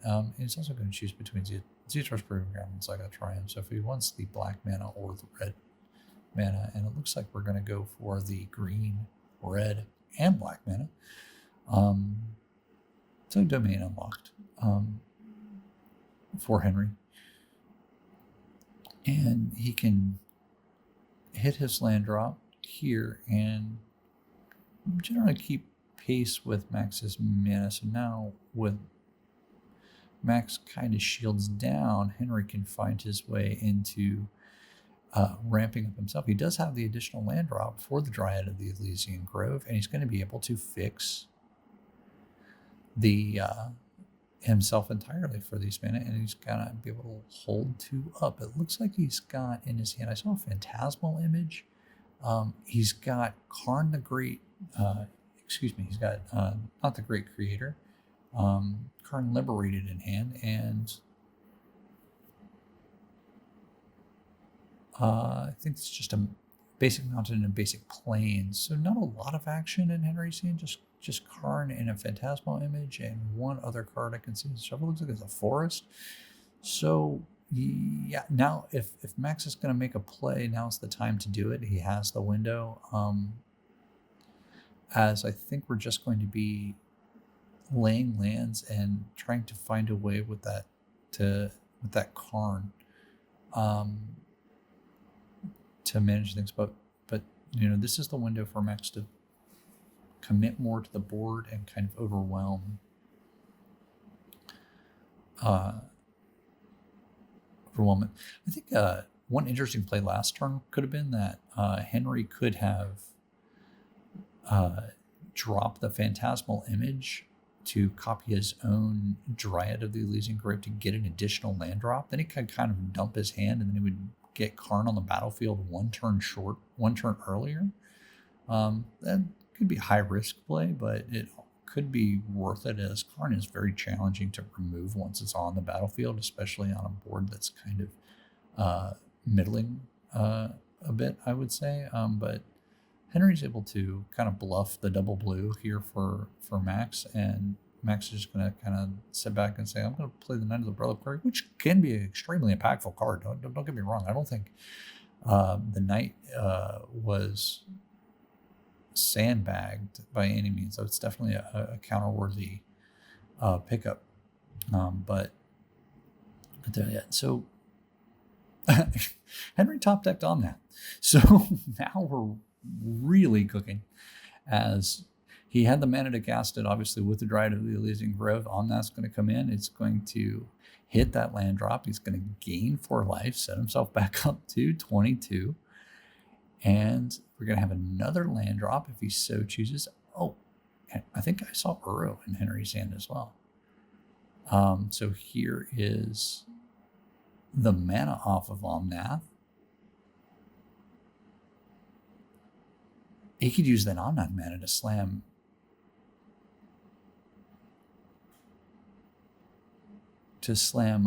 Karn, but he's going to go for Uro instead. Hit the land drop off of Uro, trigger Omnath a 3rd time, and yeah, he's just going to nug Max here for 4. Wow. Okay, and so now he's sitting on, I think, 1 floating mana from the first Omnath trigger, and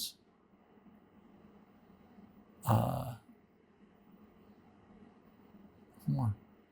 Yeah, he's got one mana floating there, so we're going to go red? Probably not red. Yeah, it looks like he's thinking about dropping the Phantasmal Image.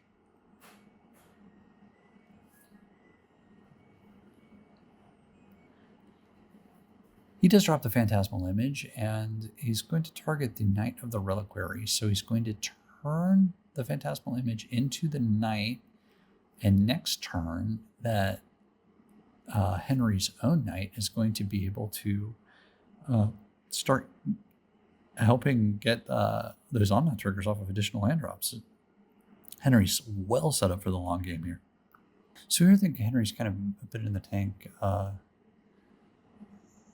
No. He did decide to copy the Knight of the Reliquary, which is going to give him some added value once he starts to turn that thing on to nailing those additional land drops and those triggers for Omnath.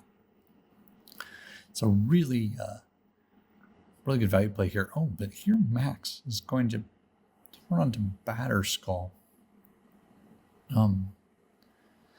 And get that Germ token as well. That does line up pretty well with the rest of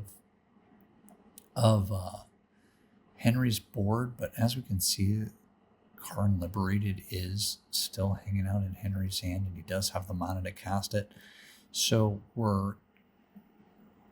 it looks like we're kind of turning to what it looks like, and Max still has a pretty good grip right now, and we know he has the Agnosaur.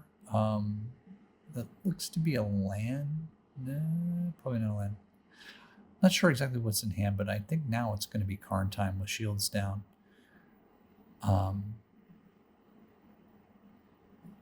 first things first, Henry's going to get the Omnath trigger, go up to 29. He's going to play a second land to get the mana off of Omnath, the second land, of course, being generated off of that. And now we have Karn Liberated.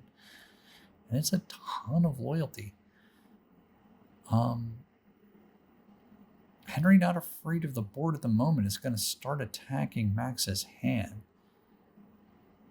And that's really probably the only point in the game that so now we're going to,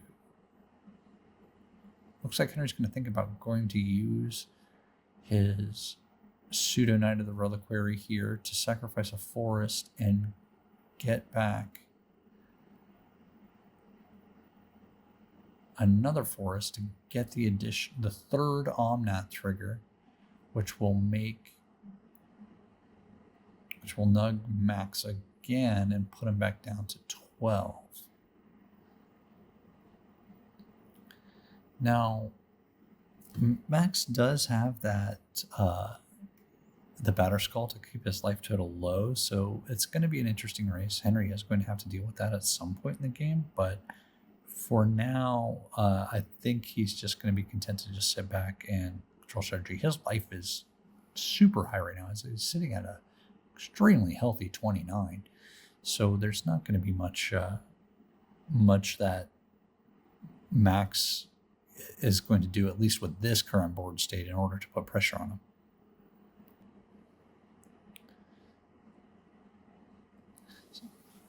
And Karn's loyalty is super high too, so Max is going to have to do something about that. So we need multiple answers for multiple things that are happening right now on the board and find a way to pressure Henry. It's going to be quite a bit of a tall order now with Omnath. He got the value early, but here late game as Henry's hellbent, he's not going to have those land drops to kind of power through. So it looks like we're at least stalemated at this moment. Max is going to send the batter skull in. Yeah, Max's hand. So yeah, this could be a decent way to get back into it. We can go Vaultborn Tyrant to gain some life here. Go back up to 19.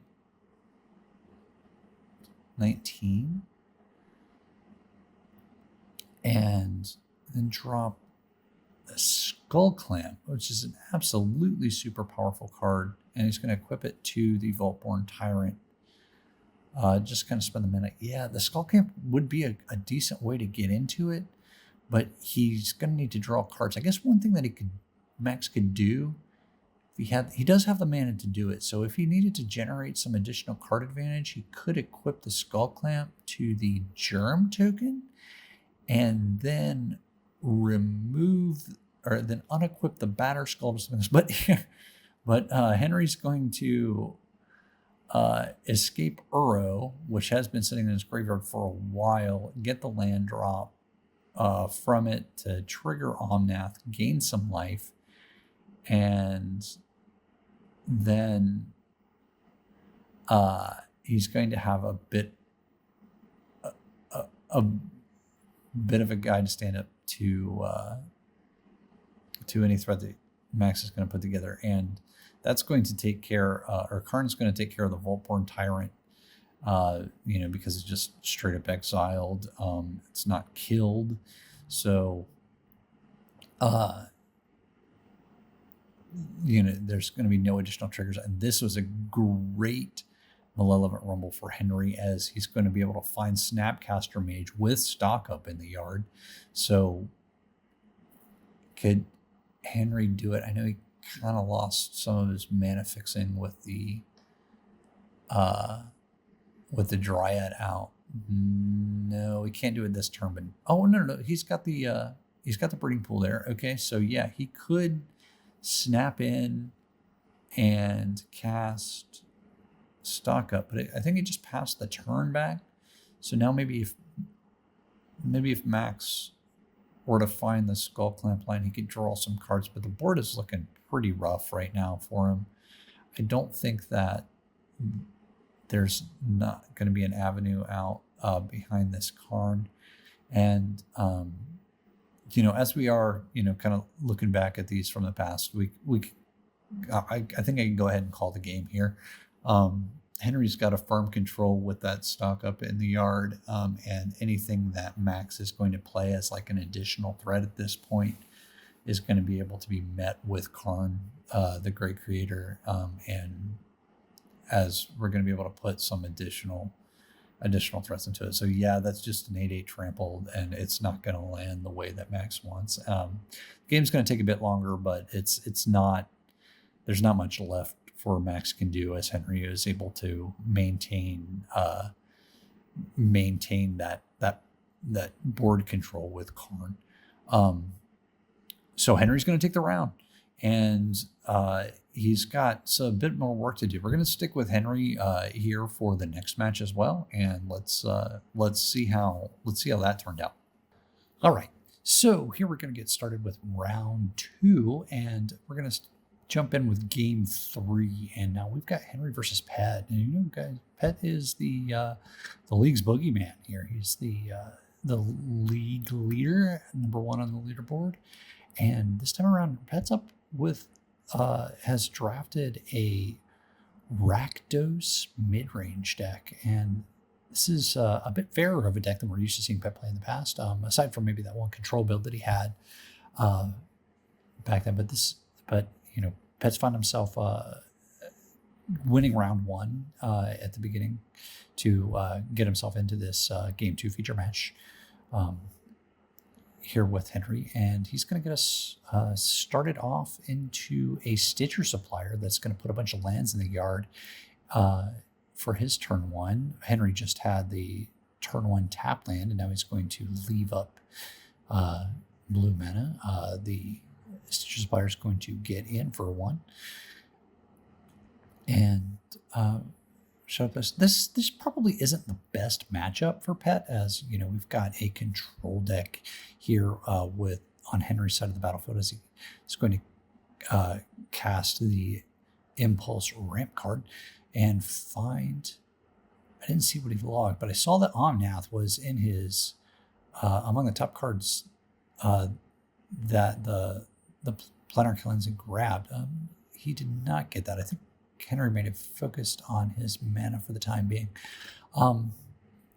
But yeah, as I was saying before, this is going to be a tough matchup, I think, for Pet, because I think just these 2 decks in a vacuum together, I think you would favor the 4-color control deck.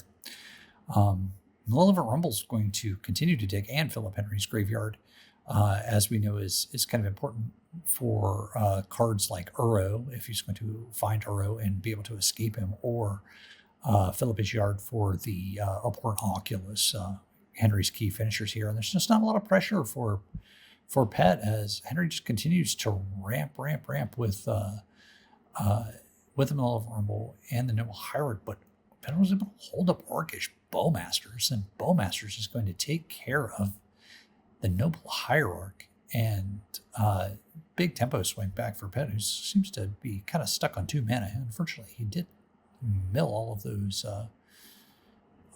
those lands off the top of his library. He could be looking for one, but he has a mountain here. And off of the mountain, he's got Dragon Rage Channeler. Okay, so the pressure is coming. He just needs to get some other card types in that graveyard to turn on DRC. Looks like as power to attack in, looks like Snapcaster Mage is going to come down and essentially be a removal spell for this Bowmasters, unless Pet has a different kind of answer for it.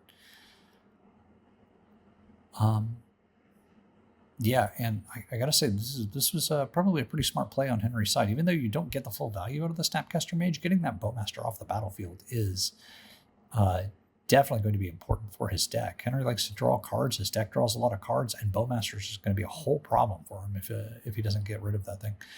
The Springheart Nantuko comes down, and a land drop thereafter to make an insect token, and Henry's board is looking like matches out pretty well, as Little Tef comes down, bounces away the army token, and all Pet's got is a pair of 1/1s,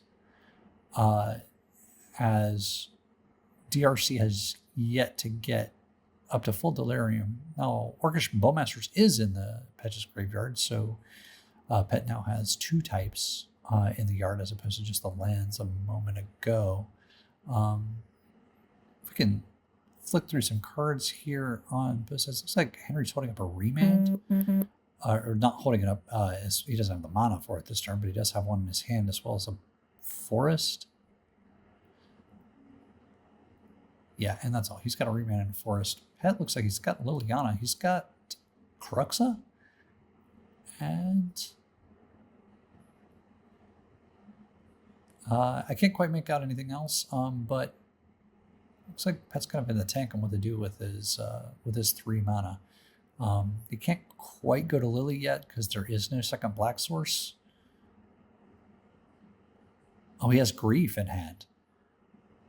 Oh, he's probably on the fence as to whether or not to pitch Lily or Croxa to Grief. But I think it might be okay to just drop that Croxa.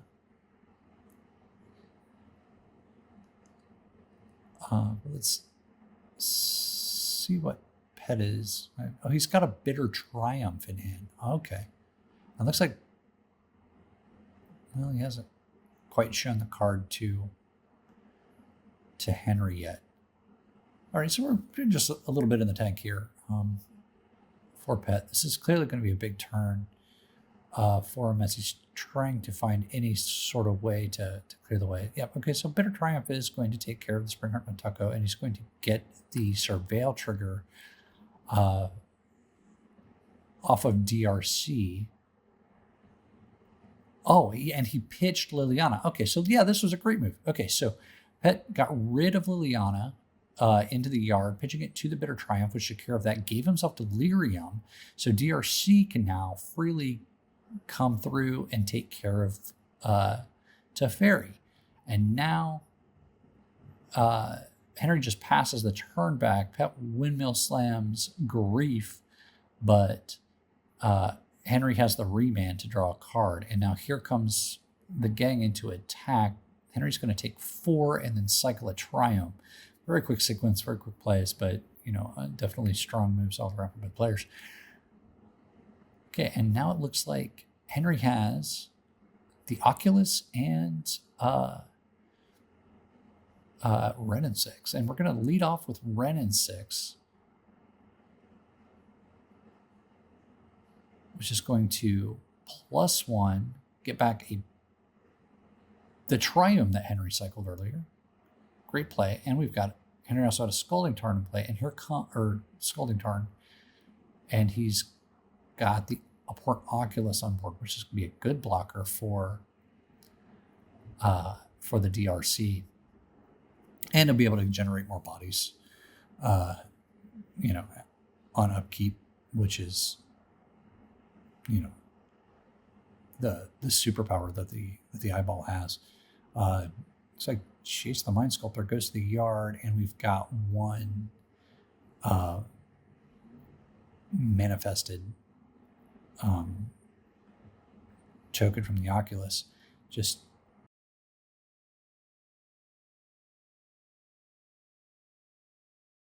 kick the chair. Okay. Now back over to Pet. We do know Pet has Grief in hand, and it looks like Henry would have counterspell mana if he chose to sacrifice the Scalding Tarn. So it looks like in Pet's hand we've got Grief. I think that's Persist. I think, unfortunately for Pet, the DRC is going to have to attack into the eyeball. So he can't really Grief to kind of clear the way. Okay, so he is going to do that. Okay, so he's going to see so he's going to cast Grief probably just to get the body on the board. That Triumph in hand was known information. And here comes DRC and the Stitcher Supplier to attack Ren and 6. And Henry's going to throw the eyeball into harm's way, block the DRC and won't be punished for it. As we know, and pre-combat, Henry's going to flip Uro off of the manifest token, and wow, it's going to attack into Pet, and like now Pet has a few problems. He's thinking about throwing Grief under Uro, but there's nothing doing, and Pet's going to have to take 11 damage off of this attack. That's absolutely brutal as Henry is able to generate the advantage, draw a card, gain a life, and this game is getting firmly out of hand. Pet's going to fall to 9, and during upkeep, the eyeball's going to do its thing and manifest dread, and here comes another token on the battlefield. And now, even though, Henry's got the 2 blockers to protect Ren and 6, if that's part of his game plan, but, it might not even matter at this point, because Pet's going to have a lot of things that he's going to have to do with 5 mana in order to stabilize himself in the game. We do know that he's got a persistent Kroxa in hand, and neither one of those cards is going to answer it. Maybe if he could somehow cast a Truxa and escape it during this turn, he might be able to at least get something that he can trade Uro, or trade for Uro. But he would need to land and to do it. Yeah, he actually probably could do that, because I think I see a mountain in his hand. Nope. Oh wait, no, he wouldn't have enough mountain. Okay, and that's it. That's the game. Here comes the handshake, and we're calling it. And that was matched to Henry, and we have Pet's first loss of the entire league season at hand. Wow, great job, Henry.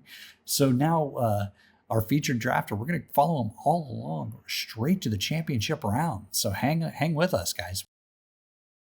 Okay, let's waste no time here.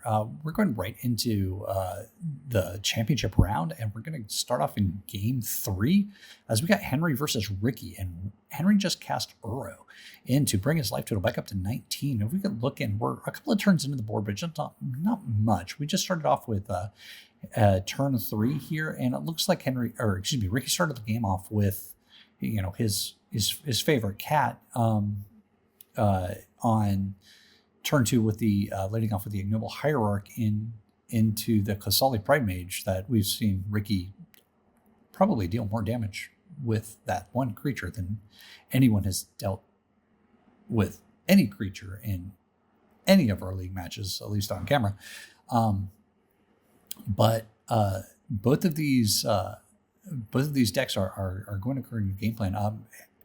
Ricky is on a multicolor deck as he normally is, but looks like we're leading on an Abzan deck at the moment, as we're seeing both swamps, plains, and forests on the battlefield.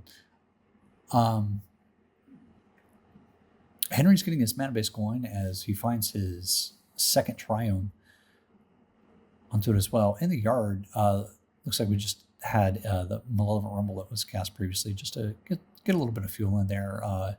But we're starting off turn 4 here pretty fresh. So Henry's life total is getting a little bit low, but Uro is good at fixing that problem, as he's going to both find a card and gain life and put Henry back up to a healthy 17. And Uro is also going to outclass anything on Ricky's side of the battlefield for now. And here comes a Misty Rainforest, as all colors of the rainbow are represented on Henry's side, as well as a full grip. So, but tempo, if tempo's up for grabs, if Ricky can do something about this Uro.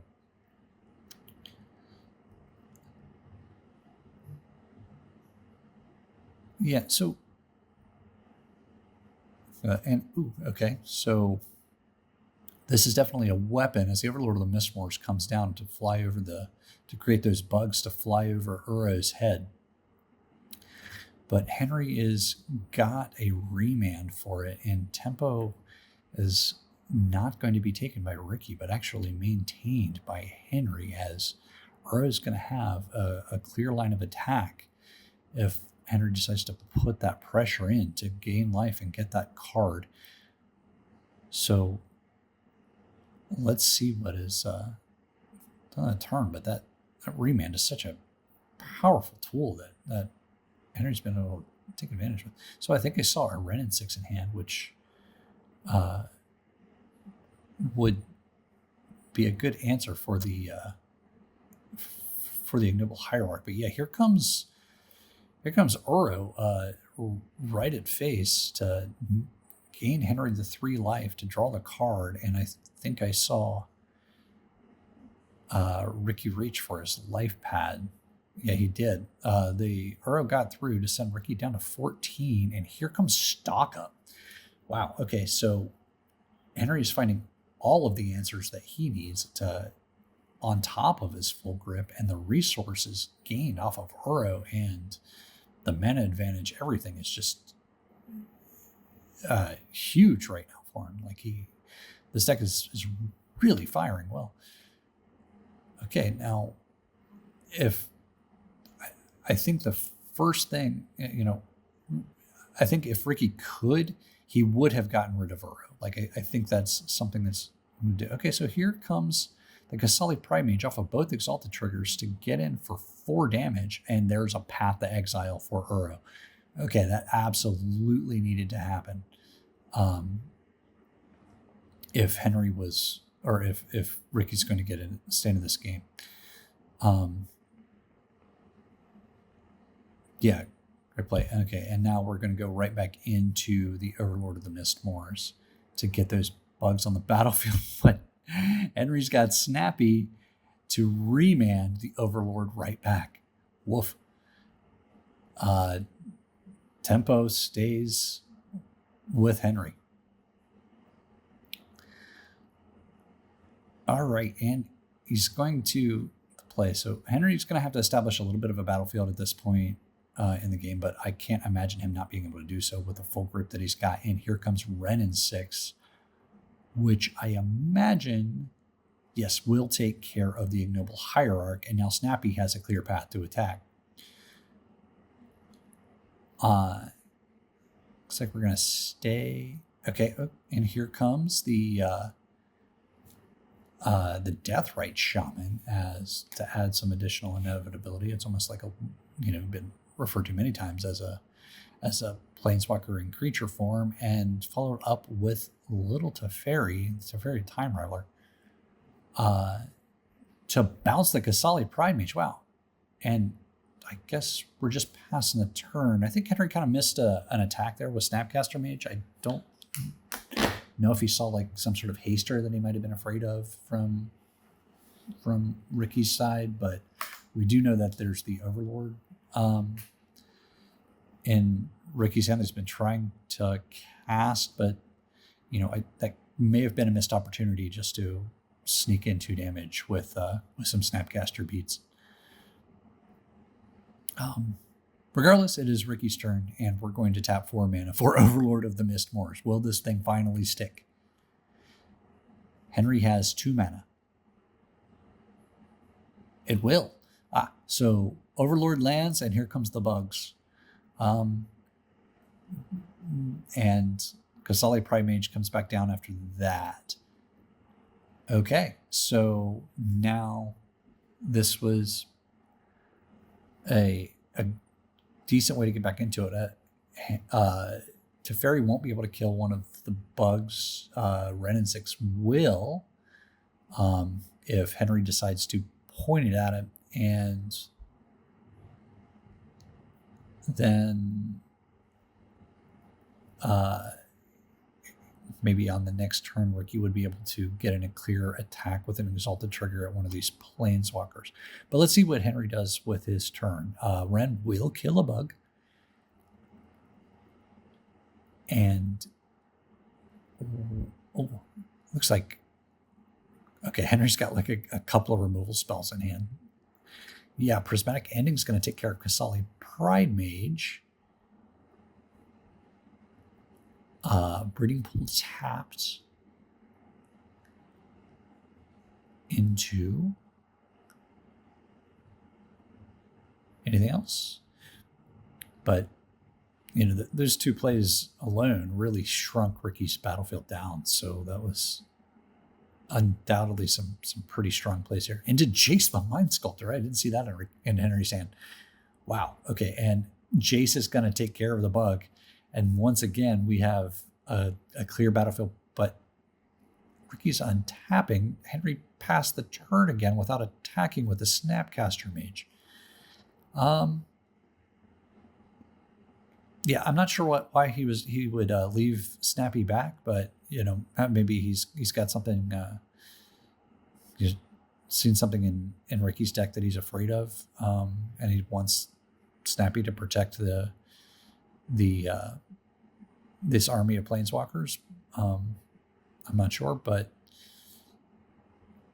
so it says Ricky just has a Sylvan Caryatid to drop on the battlefield, and we've got a team of Super Friends here, and I'm going to include Deathrite Shaman in the list of the Super Friends.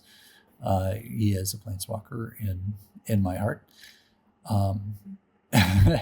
Henry's got Omnath, and the value engine is absolutely ridiculous. This seems to be like Henry's deck's magnum opus, as he's got all of these cards on the battlefield. And I think he's got just so many game actions that he can do here. I think Henry might have missed an opportunity to use the Deathrite Shaman as well on that previous turn. So we could have taken the Path to Exile, or maybe not. Maybe it had Summoning Sickness. I could be missing that myself, but the Deathrite Shaman is a clock in itself. We'll take a look at it here. But that minus ability, or not the minus ability, the black mana tap ability can remove the Path to Exile and cause Ricky to lose 2 life at will. But each of these things on the battlefield is just offering Henry any amount of game actions that he can just take without even expending cards in his hand. But he's got a full grip off of Omnath, off of that. I think I see the Abhorrent Oculus in his hand, the Leyline Binding to take care of that Overlord if it were to come down, or if Ricky is going to play another threat. Looks like Infernal Grasp will take care of Omnath as Henry's out of things to interact with on the stack. Henry's got Prime Time in his hand as well, and it looks like a Chrome Mox. Sheesh.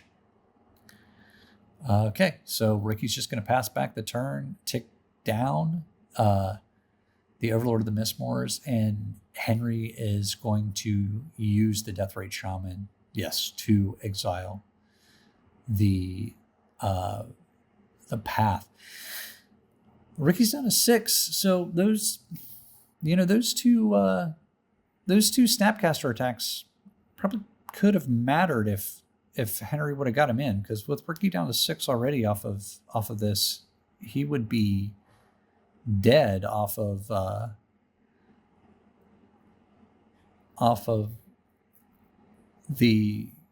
Deathrite Shaman. So like if Henry could have gotten in that extra 4 damage, the Deathrite could kill Ricky off of exiling the Infernal Grasp from the yard. But ultimately, I don't think is relevant here, as got like every board advantage in the world, and here comes Prime Time to give him even more mana advantage, as Henry's deck is just taking over all 3 phases of the game as far as board, mana, and card advantage. And I think we can go ahead and call it here. This game is outright over, as Henry has situated himself to just a place that cannot be overcome. And that's all. Congratulations. This is Henry has taken down the pod, and he's our first victor other than Pet in the league here as Prelim 5 comes to a close. Hey, thanks everyone for hanging out this long and checking in on this. I hope you like the new format. This is something I think I'm going to stick with for Prelim 6 and maybe for Championship round as well. That's coming up sooner than you think. Hey, thanks again. Take care, everybody.